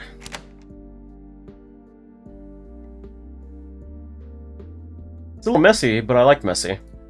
Hey. Nice save and good, you'd better. Packing for something? Motion to the stack of cardboard boxes. That's all my stuff from college. I never really unpacked. Seemed like a waste to unload everything. It's not like I'll be staying here long term, so I'd just have to pack up again eventually. Guess I did move back in over a year ago, so those boxes have just been sitting there unopened for a long time. But any day now, I'll load them back to the van and get out of town. Any day now. We still have to find Stella. I'm not going anywhere without you. Let's get out of here and see what we can find at the clinic. Two of you make your way back into the hallway. Oh, Jesus. A light turns on, startling both of you. I thought you were going to get some rest, Kanika. You should really get back to bed, or that cold of yours will only get worse. But I still have a lot of energy. I don't feel like sitting around. I don't think I need to. Of course you do. I know you best, and you just haven't been yourself these past few days. All this running around has been a detriment to your health. Miles and I want to see you healthy. You hold this family together. Oh my god, you're the fucking cat. You're the cat. I know it. You shouldn't get in between a mother and her daughter. Sybil knows what's best here, and Kanika's more than capable of speaking for herself. And I can't speak. Okay. Kanika sighs. I'm sorry, Mom. I know I've been neglecting the general store, and I let Miles run off the other day. That was so irresponsible of me. He could have gotten hurt, but he didn't, and it seems like you learned a valuable lesson from the experience. Let's get you to bed. You just need another day to recover, then you can get back to all this town's mystery business. Chris, you'll be fine without her until tomorrow. Mom was right, Chris. You go on without me. See you later, okay? Kanika returns to her room. Sybil's eyes carefully watch you as you leave and make your way back to the main street alone. You're so creepy! I hate you now.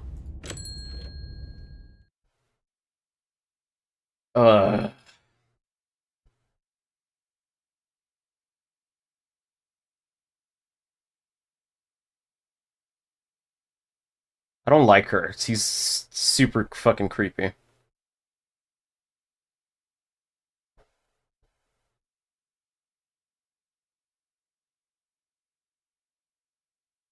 Okay, you make your way up the familiar here past the rows of ragged houses that make up Scarlet House's residential area. It isn't long before you find yourself outside of Dr. Kelly's clinic, its secrets enticing you to find a way in.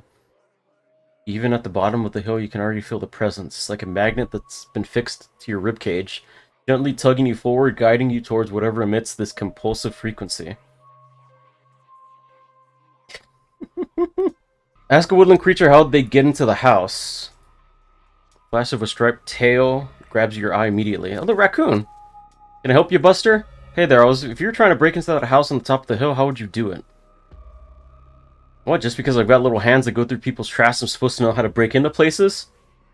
There's a hill that'll take you right up to the big flat roof thing. Sometimes the humans leave the windows open up there and I go inside.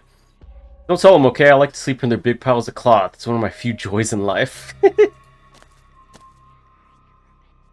You're not sure you even need to jump. You used to be quite the Casanova in high school, and back in the day you learned two things.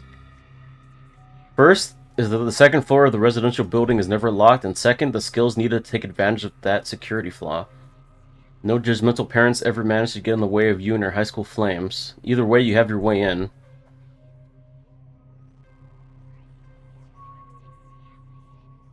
Oh my god, there's another fucking ditchling right there. And there, too. And there. Oh, there's Wayne! There's Wayne! Oh, some more ditchlings.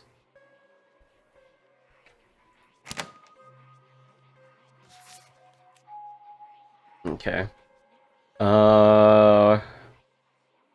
hot. Get to the terrace. Let's go on the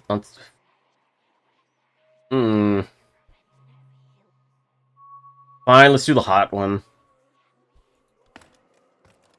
In a while since you've done this and you're a little rusty, but does it take much effort to when you're there? You try the door, it's unlocked, it's always unlocked. Upstairs at the clinic feels like a decommissioned museum. Old furniture is covered in plain white sheets, and a thick layer of dust coats the floor. This place hasn't seen any use in years.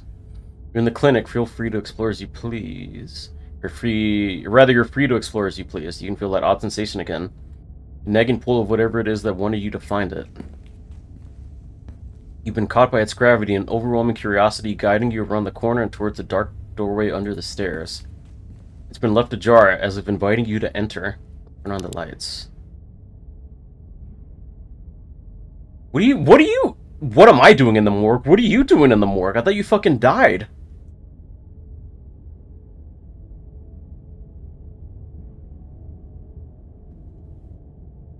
Vampire! You haven't seen Stella around, have you? She's been missing since last night. I haven't. Did you think you'd find her in the morgue? His words seem distant to you. The tugging is strong down here. You can almost feel yourself slipping into a trance, and your eyes wander to the back wall of the morgue. You needed to see what's back there. Follow the pull.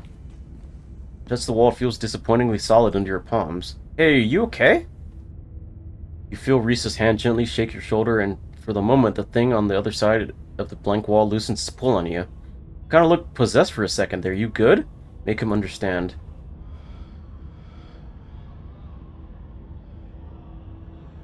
There's some kind of magic shit going on, man, but it's telling me I need to get behind that wall. Reese glances back at the wall. You're really serious, aren't you?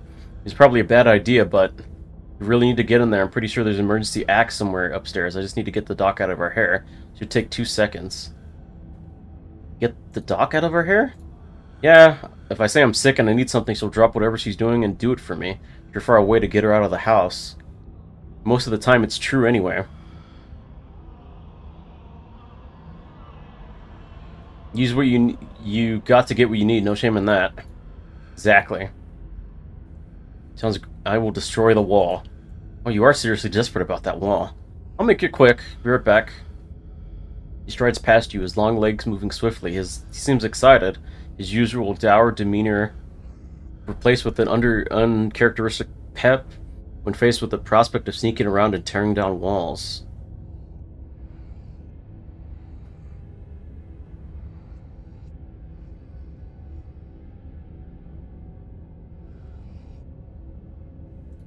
You hear the soft voice filtering in through the open door of the top of the stairs, a hoarse and sickly edge added for effect as he speaks to his mother.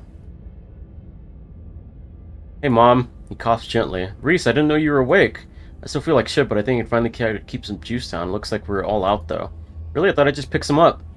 Got an errand to run on Main Street anyway. I'll go pick up some orange juice and some ginger ale, too. That'd be awesome. Sorry to ask. I know you're probably busy. It's no problem. It doesn't take long. Don't do anything too strenuous while I'm gone. Just lie in bed until I get back. Thanks, Mom. I'll take it easy. You hear her footsteps move down the hall, and then the front door opening and closing.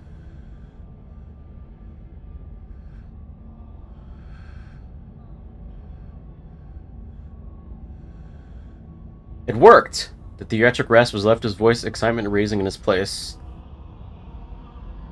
Come on up, we don't have long till she's back. As you step out of the morgue, you relax. The extra space between you and the carving has weakened its hold on you, and with it, your desperation to claw your way through the wall and unveil it.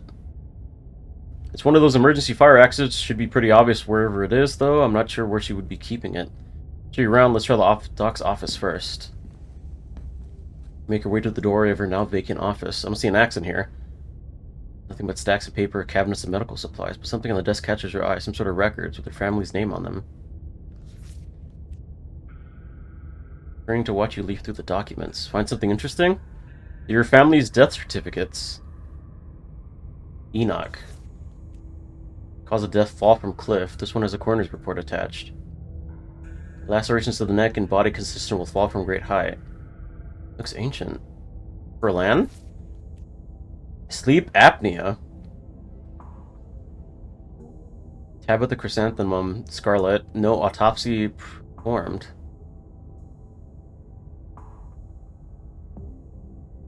Don't say anything. Edwardine's death certificates. Heart failure, signed by her granddaughter Pearl Ann Scarlet. Almost made it to 90, died of normal old person illness. Others.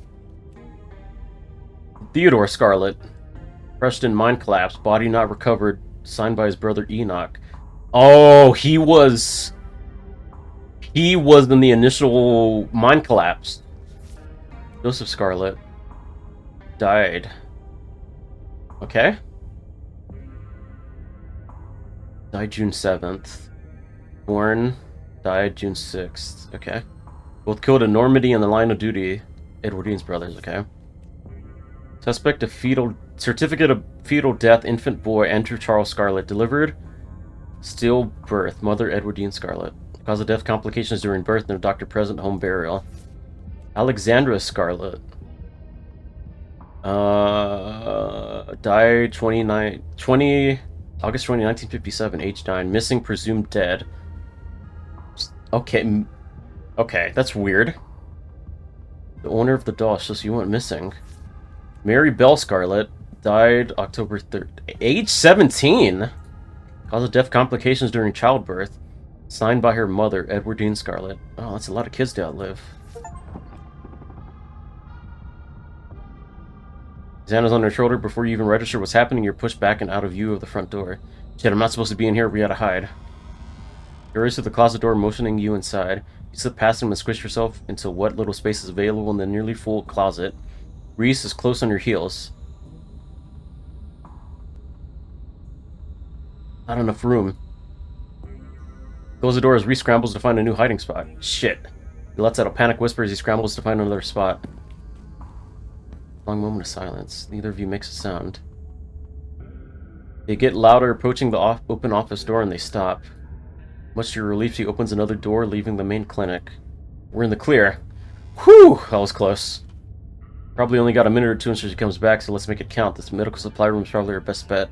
If any other room in the clinic is likely to have a fire axe, it'll probably be the room full of chemicals. This way. Slipping through the slightly ajar door of what you assume to be the supply room.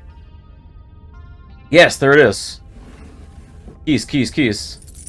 There we go. He rushes over the cabinet that contains a bright axe, pulling the glass door open. Okay. Your axe? Now we can... Reese pauses, turning to listen intently. That was the door from the house. Come on, if we hurry, we can get you back downstairs. I'll run interference, go downstairs quick. You can hear her approaching now, floorboards creaking in the hallway on the other side of the office.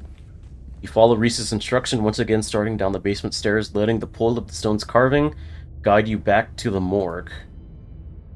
Arthur Kelly's voice filters down from above. I was right, we already did have juice. I was just in the back of the fridge, but there's no harm in having extra. What are you doing in the clinic? I thought I told you to go rest. I'm just gonna chill in the morgue. I got my speaker, so if you hear some weird sounds, that's just my music. I'll be sure to put in earplugs to drown out all that industrial clanging you listen to. You know I'm not the biggest fan of you spending time down there. It can't be good for your mental health to hang out in a refrigerator for corpses. You at least have a blanket this time? Yeah, I'll be fine. It's just a change of scenery. My room feels too claustrophobic right now. Okay, I'll let you know when it's time for dinner. You hear the door close and the sound of Reese descending the stairs to join you in the fluorescent lit room below. Hey. Something spooky might happen when we break down that wall. Reese smiles. Good, feel like I've been missing out lately. Okay. Let's do this.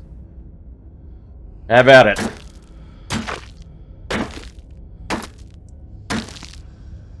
You approach the far end of the morgue, axe practically singing through the air as you strike the wall. The first cut offers a surprising amount of resistance. There is some structure behind it. Some wood frame holding it in place, trying to stand between you and what waits for you on the other side. You stagger back from the massive hole in the wall and admire your effort. Holy shit. The splintered edge frames a dark passage seemingly cut deep into the side of the cliff. Cold seeping from the forgotten place in the already frigid morgue. Reese coughs as he takes a better look at what lies behind the wound in the wall. There's a whole hallway back there. Man, you have some really sharp claws, dude. Holy shit, okay. Thick, stale air leaks from the hole, filling the morgue with an earthly mildew smell, like the room slowly filling with dirt. And with the stink of the grave-like room beyond, even comes a stronger compulsion. You step forward. As you climb into the hole. This is wild. I had no idea any of this was there. An entire hospital wing, rotting away from decades, behind some flimsy drywall. His voice sounds distant, your sole focus is finding it. Your feet move without prompting, and you stumble down the hallway towards the far wall, barely registering the antique clutter as you stagger past it. Were you okay? You don't respond, and you don't bother to retrieve the axe. The wall is rotten. Water damage having eaten away at the wood over the course of unknowable years, the planks nearly reduced to sawdust. You tear into it.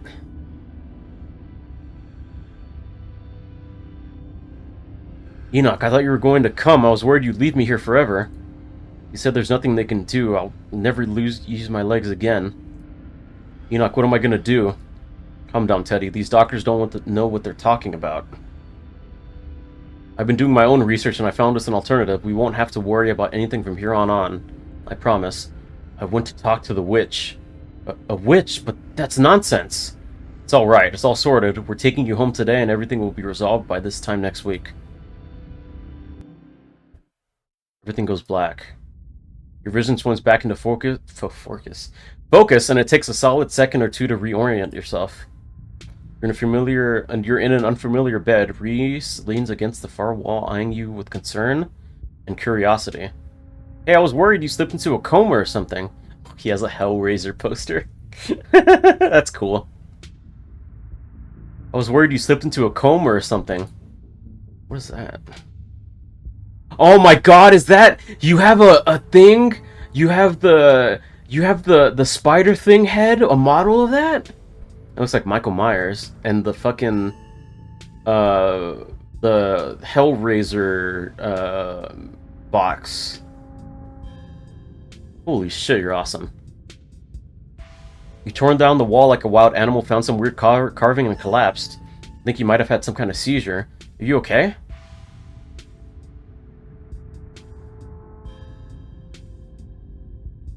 I had a vision. Like a hallucination? I have those sometimes too. Used to have them a lot as teen. Always just weird little things, like my hands would look wrong or my neck would seem too long or the room would feel smaller.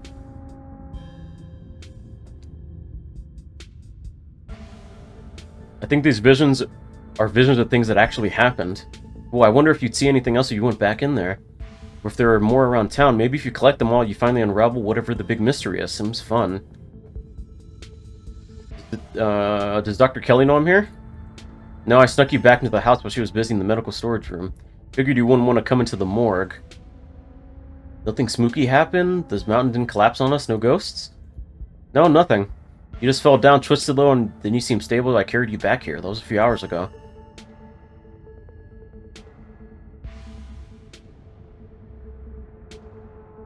Thanks, man. I appreciate it. No problem. It wasn't hard.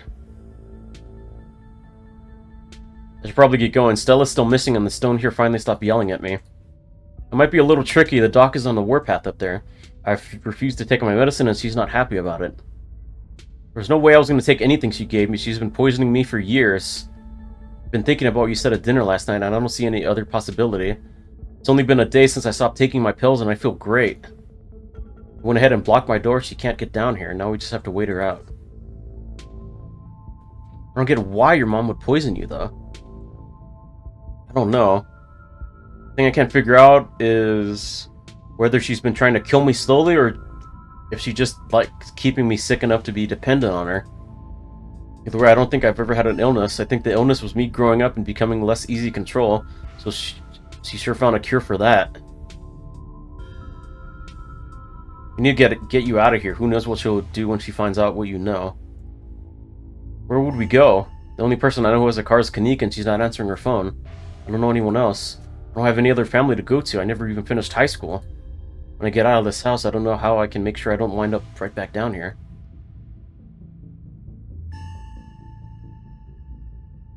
We can figure it out together. You'll help me? I couldn't ask that of you. But I guess I don't have much of an alternative. Thank you, Chris. You have no idea how much that means to me. The distraction seems like a good idea, as you can probably tell I'm getting a little jittery. Maybe it's the lack of poison in my system for the first time in years, or the fact that my whole perception of reality has been turned on its head, probably a combo. Doesn't feel awful, to be honest.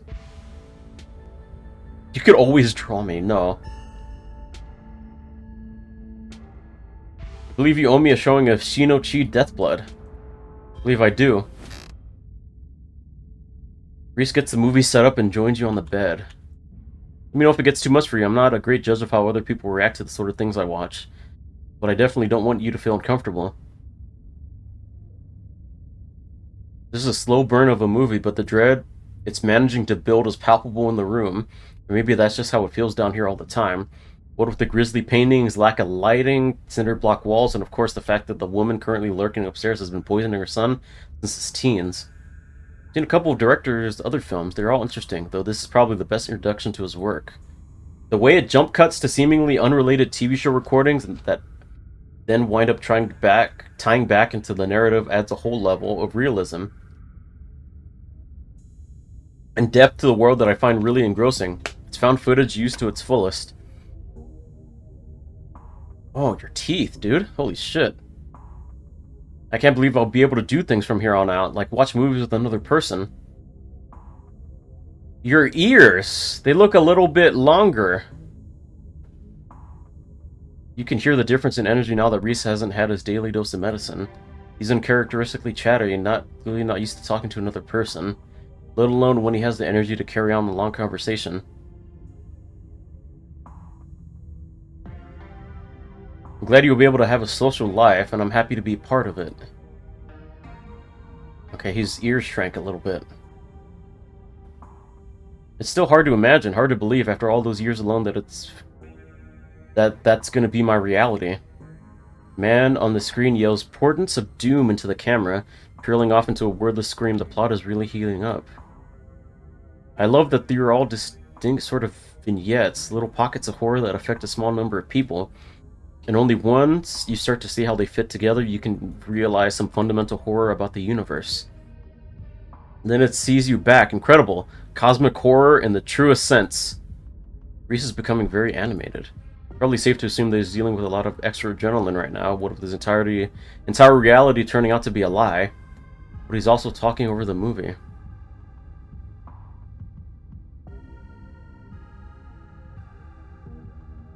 Reese, are you feeling okay? Just jittery. I've had a really weird day, and I think being down here is making me anxious. I'm all hopped up on adrenaline. Maybe waiting out the dock is a bad idea. The longer we wait, the more likely it is to figure out that we're onto her, and it would be too easy for her to lock me up again and be thorough about it this time. There's a knock on the window. Chris, don't get any closer to that thing. It's time to go home. No. Voice, I know that voice. Is that who's been following you around? Without another word, Wayne starts pounding on the window. Good luck, freak. That glass is shatterproof. Enemies upstairs, enemies outside. We're surrounded. Even if I get out of this house, I won't be safe. You won't be safe.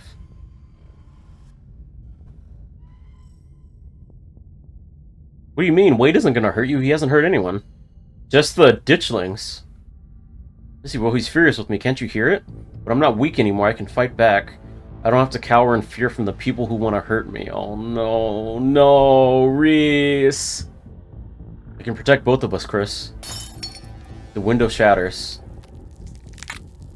Oh, no. Oh, no. As Reese tears at his clothes, paint bubbles out from the canvases, his ghoulish figures peeling themselves out of their two-dimensional worlds, invading yours, crawling up the walls. Grab my hand, I'll pull you out. Leave us alone! Oh, no. He's like a werewolf vampire. Fuck. Fuck. Damn it, man. This sucks. And the surge of violence, the change that has been brewing inside Reese finally comes. As it manifests, the broken basement window is sealed off, and Wayne along with it.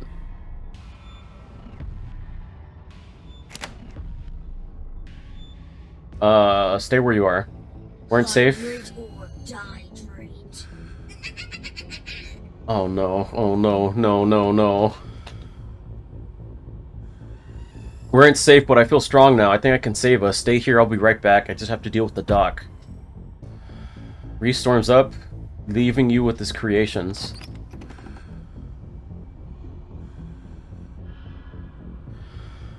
Call Tabitha? Fuck.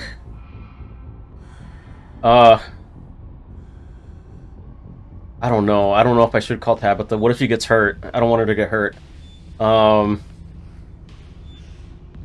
You're not sure who to help, but best follow Reese and see how things play out. You make your way to the door that beckoned you yesterday. All intrigue now washed away. You know where it leads, and you know what secrets the stone that lurked in the forgotten basement of the clinic had to share with you. Now the clinic holds a new horror. Somewhere beyond the narrow hallway leading from the house, proper into the doctor's office, there is a monster preparing to do something unthinkable. Open the door.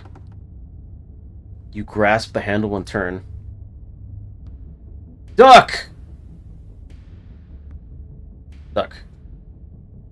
You do as she said, ducking out of the way. She shoots. The gun isn't very loud. There's only a pop as the projectile leaves the barrel whizzing through the air. You turn to see a dart embedded in Reese's chest. He pulls a tranquilizer out from between his ribs, heaving heavy breaths as the drug courses through his system. You're gonna have to try harder than that, you... No, how did you... As if you can hope to stop me, you pathetic waste of flesh. Before Wayne takes another step down the stairs, paint flows from out between cracks in the wood. Reese is panicked, pulling in a mob of furious creatures to hold his enemy in place. The artist starts away, but his creations continue their work in his absence. Dr. Kelly makes her escape down the hallway as Wayne is overcome, glued in place at the top of the stairs by stiffening globs of paint. Fuck. Run after Dr. Kelly. Braving the onslaught of Reese's creations, dodging them as best you can as you try to see where Dr. Kelly went. The door in front of you is smothered in paint. Hey! Dr. Kelly's voice crackles out of some unseen speaker.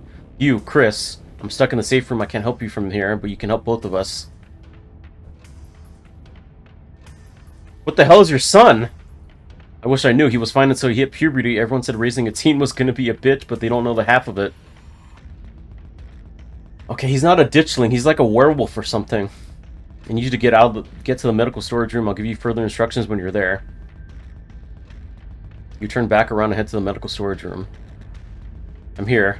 Great, now listen to me. I need you to use the black tape key to get into the cabinet and bring me the elephant tranquilizers. Oh no.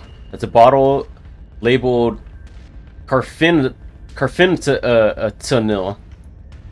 Tranquilizers clearly aren't going to cut it anymore. An intercom system. Huh, Doc? Good, you should hear this. Chris, you don't have to do anything she says. I'm not going to hurt anyone else, just her. And if I don't, you and I both know she's not going to shoot me full of elephant tranquilizers. Did I hear that right? And shove me back down in the basement or maybe someplace even worse and keep killing me every day for the rest of my miserable existence. I feel amazing right now. Better than I've ever felt in my life. I'm not dangerous. He's just scared because he knows he has to finally pay for what she's taken from me. Oh no. I'm not gonna let you kill someone, Reese. Why not? She wasn't afraid I might die. Does she know these tranquilizers aren't gonna kill me? Does she care?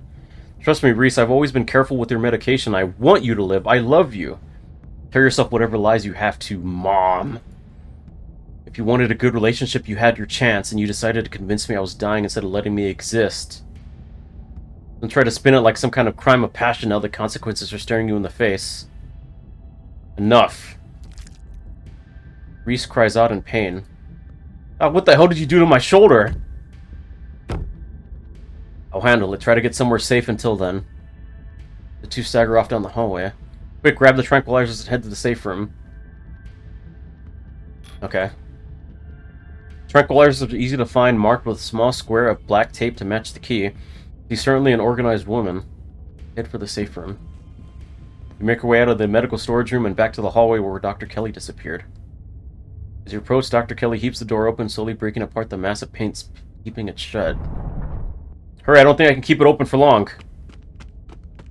You slip past her into the safe room. She shuts the door quickly, though one of the little smears manages to slip past her. She stomps on it, painted viscera splatters across the cement floor. Sounds like Reese and your friend are still fighting. We probably have a few minutes before he gets here.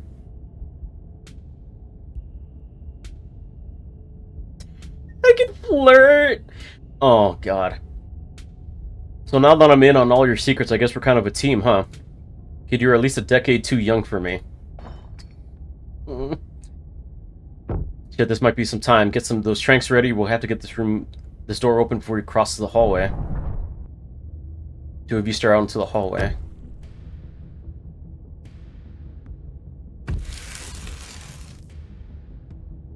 Oh no.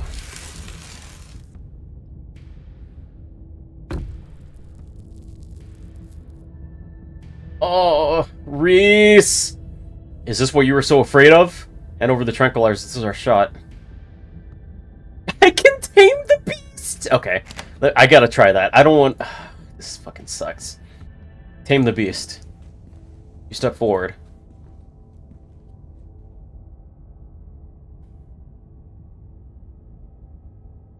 Place a calming hand on his face. Take another step forward. You have a death wish, get back! Risa stopped in the middle of the hallway, staring down at you, a hint of fear in his eyes like a raging elephant staring down an approaching mouse. You slowly lift your hand to his face. It shudders as you touch his long maw, the skin elastic and constantly shifting to the bone, as the bone beneath expands and contracts unnaturally. What are you doing? You gently drop your hand, your eyes meeting his in a moment of understanding beyond the need of or usefulness of words. Takes a step back, and then he's gone. You can hear his thudding footsteps receding down the hall, then the sound of the front door. How the hell did you manage that? I don't know. I'm just a fucking hot son of a bitch.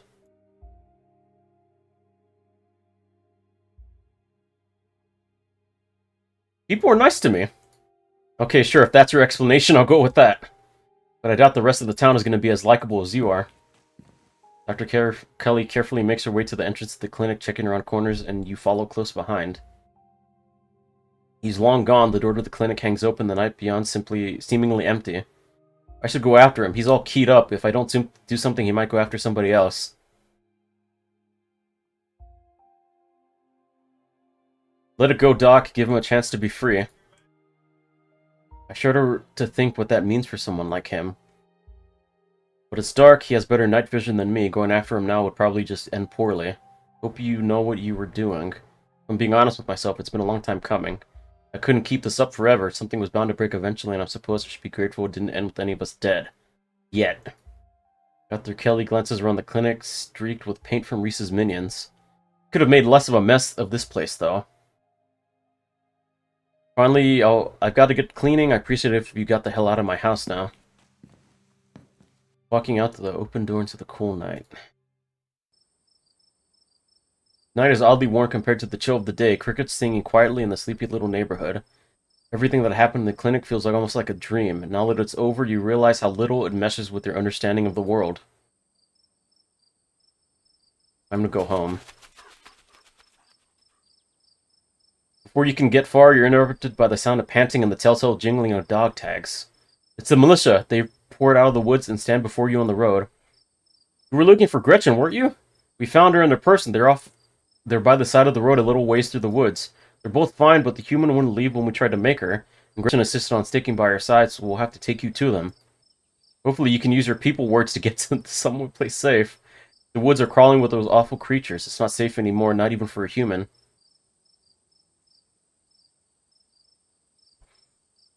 You are very, very good dogs. Lead the way. Yes, we are good dogs. Hear that, Scraps? I'm not in it for the accolades, Daisy. I just do it to help those who need it. The fucking Chihuahua. The Chihuahua has the face of someone like someone who's keen on doing something. Focused face. You let the dogs lead you into the wilderness, following on their heels as they take you to Stella's hideaway.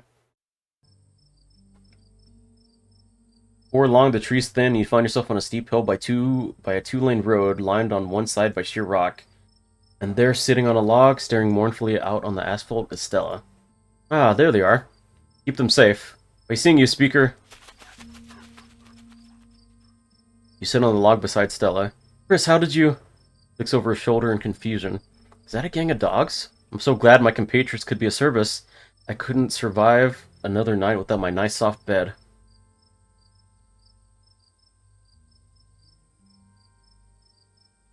Scraps and Daisy formed a militia. It's a long story, but they helped me find you. What would I do without you? You must have been really worried about me. I'm so sorry, Chris. I really missed you today. I missed you too. I'm sorry I was gone. I just had to come here. This is where the accident happened. My parents died on this bend in the road.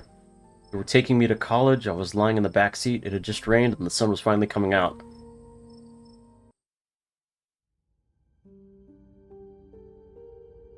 Oh, I used to sit like that in the back seat too.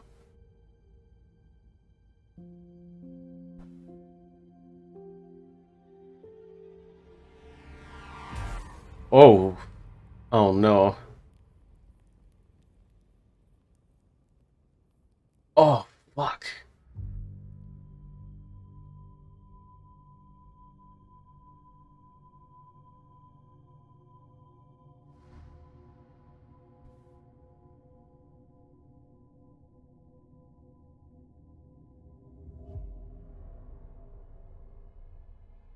Oh no. Were they just decapitated? Oh no, they were. No, no, no.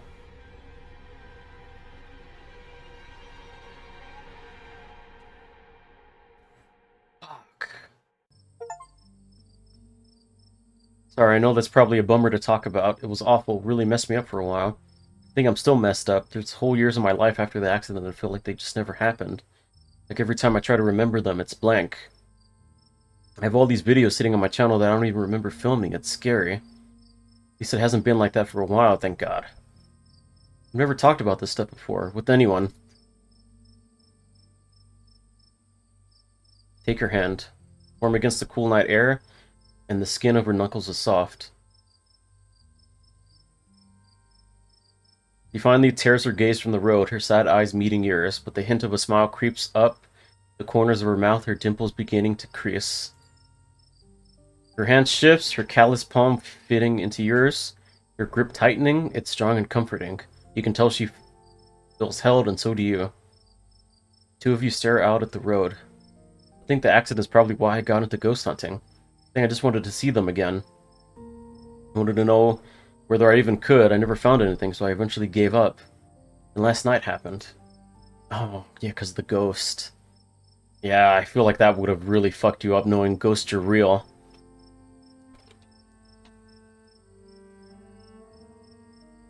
And I ran out here to see if maybe it would happen with them too. Even if it meant seeing the crash again or seeing them all messed up and dead. I just wanted to see them. It's been a whole day. I don't think they're coming.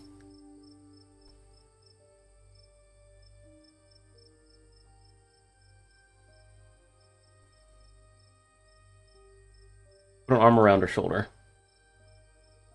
And carefully place your other arm around her shoulder and pull her close to you. You feel her chestnut hair against your cheek. She smells a little sweaty and a little sweet. The faded scent of her shampoo mingling with the natural perfume of her skin. It's nice. You take in a deep breath, stroking her arm with your thumb, letting her lean into you. She rests her head against your shoulder, closing her eyes serenely. The hint of a smile spreads into a barely contained grin that finally chases away the worry in her features. Just because they weren't there doesn't mean they don't love you, wherever they are. It's a nice thought. I've thought a lot about what might come after. Whether they're somewhere else, or they just stopped existing. I guess we've seen at least some evidence of the afterlife. Hope that means that there's a good version too. Where they're still on for that long car ride, listening to Dad's tapes with the place in the backseat for me when I eventually catch up to them. And then it won't matter that I never got to say goodbye.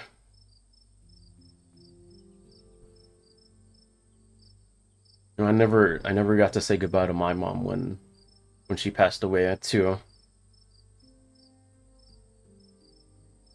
So I understand where she's coming from.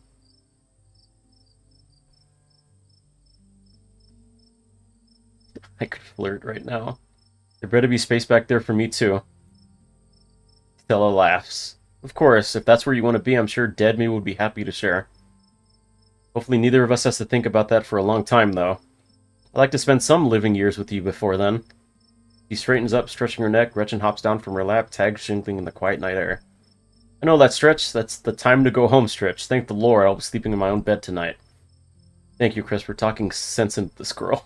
We should probably head back, right? I hadn't slept in a day. Before we go, I should tell you about what happened today. Oh? Relay the events of the evening as best you can. Saying it out loud somehow makes it feel less real. Like you're sharing the plot of a horror movie, not something that actually happened to you. Oh my god. He's just out there somewhere, all monstery? It's a lot to take in. I've known that guy for pretty much my whole life and I had no idea. Hope he's okay. You know, I think processing just this one traumatic event is enough for the day. This new one's going right on the void. At least until we get to the end of the week. Let's get out of here. I don't suppose I can ask you to walk me home. I'd love nothing more. You offer her your arm. She smiles, slipping hers into the crook of your elbow. She pulls you closer until the skin of your forearm brushes against her side.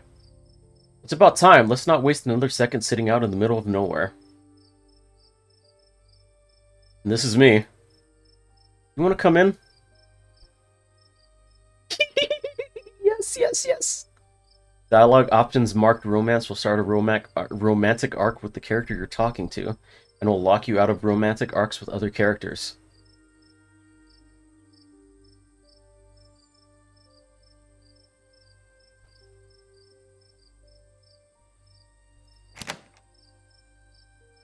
What about Tabitha?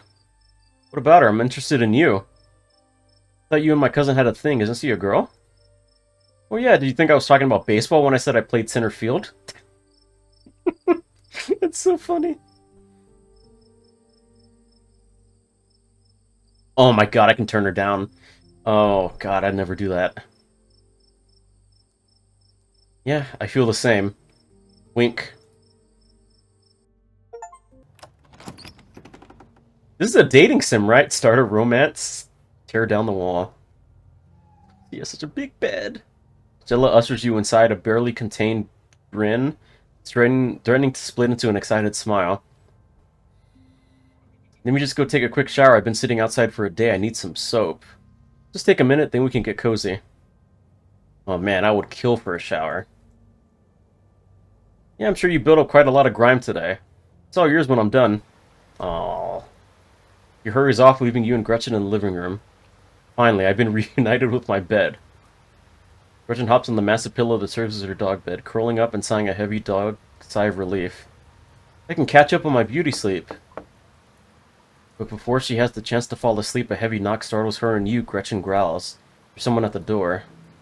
It's that horrible man who smells like rotting meat. Stella! Stella! Who is it? You know who it is. Open the door, please, Chris. Okay. You summon the bravery to cross the room and open the door. Wayne cocks his head, the stained veil over his face fluttering in the slight breeze outside. The outside of his clothes are streaked with what you first think might be gore, but you quickly realize is actually paint, and there are wide claw marks down his shirt. But he's still in one piece after his altercation with Reese. I'm so worried about you. No need to worry, the boy managed to catch me off guard with this little construct of his. But he wouldn't stand a chance against me without little tricks like that. I won't keep you long. I know you have a warm bed and a warm body to keep you occupied tonight. But I wanted to give you a suggestion for tomorrow.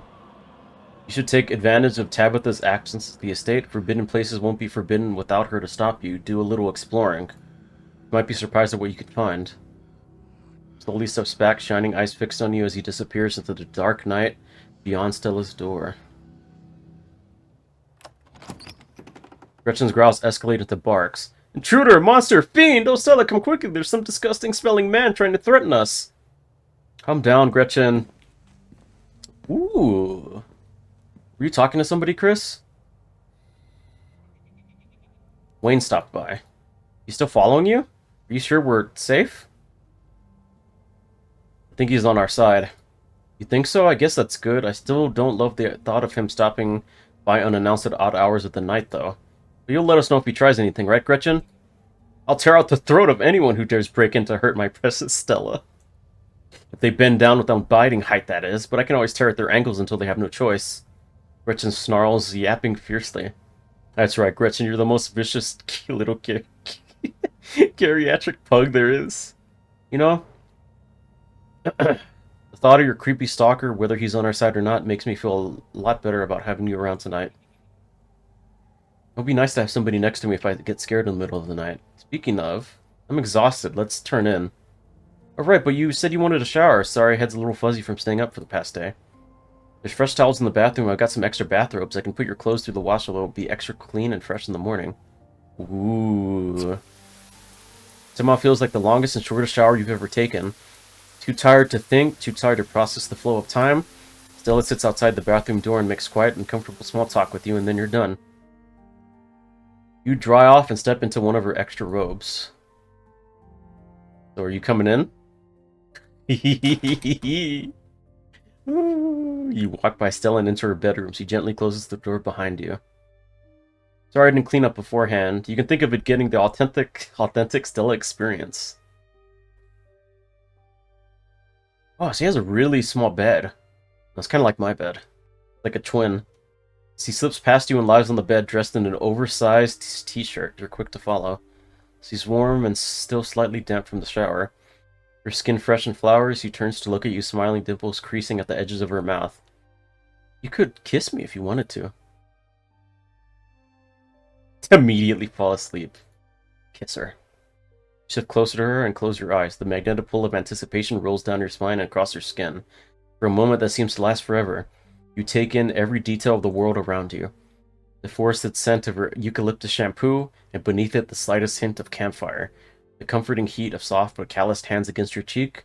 The thunder of your heat, your heart's beating ever so more quickly in unison.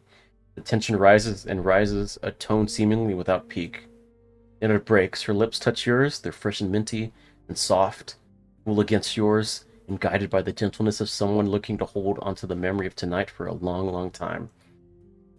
And then she pulls you closer, tighter. The two of you lose yourselves in each other.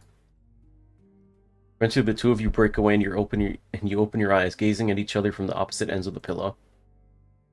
You drift off together, limbs entwined, exhausted and safe and comforted. Tomorrow may bring some new horror, or it might not. But whatever happens, you'll face it together. The Artist. Finish episode 4. Episode 5 finally awaits. If you'd like to continue with this world state, please save your game now. Oh, there's a subreddit. Ooh. Alright, guys, that was episode 4 of Scarlet Hollow. I was not expecting Reese to turn out to be some kind of werewolf vampire thing, and his mom to actually be trying to help him in some way. It turns out Wayne is really a good guy. Sybil was on my shit list. I think she's evil, and I think she's gonna do something. Especially to Kanika.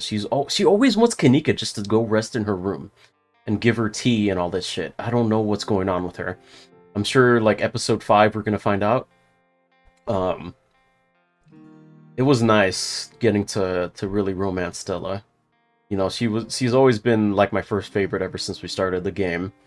And the stuff with her mom was really, or her parents more specifically, was really like sad. I wish that didn't happen to her. Just like waking up after the crash and seeing your decapitated parents like that. Oh man, it's no wonder she's like so scared of riding in the back of cars like that. I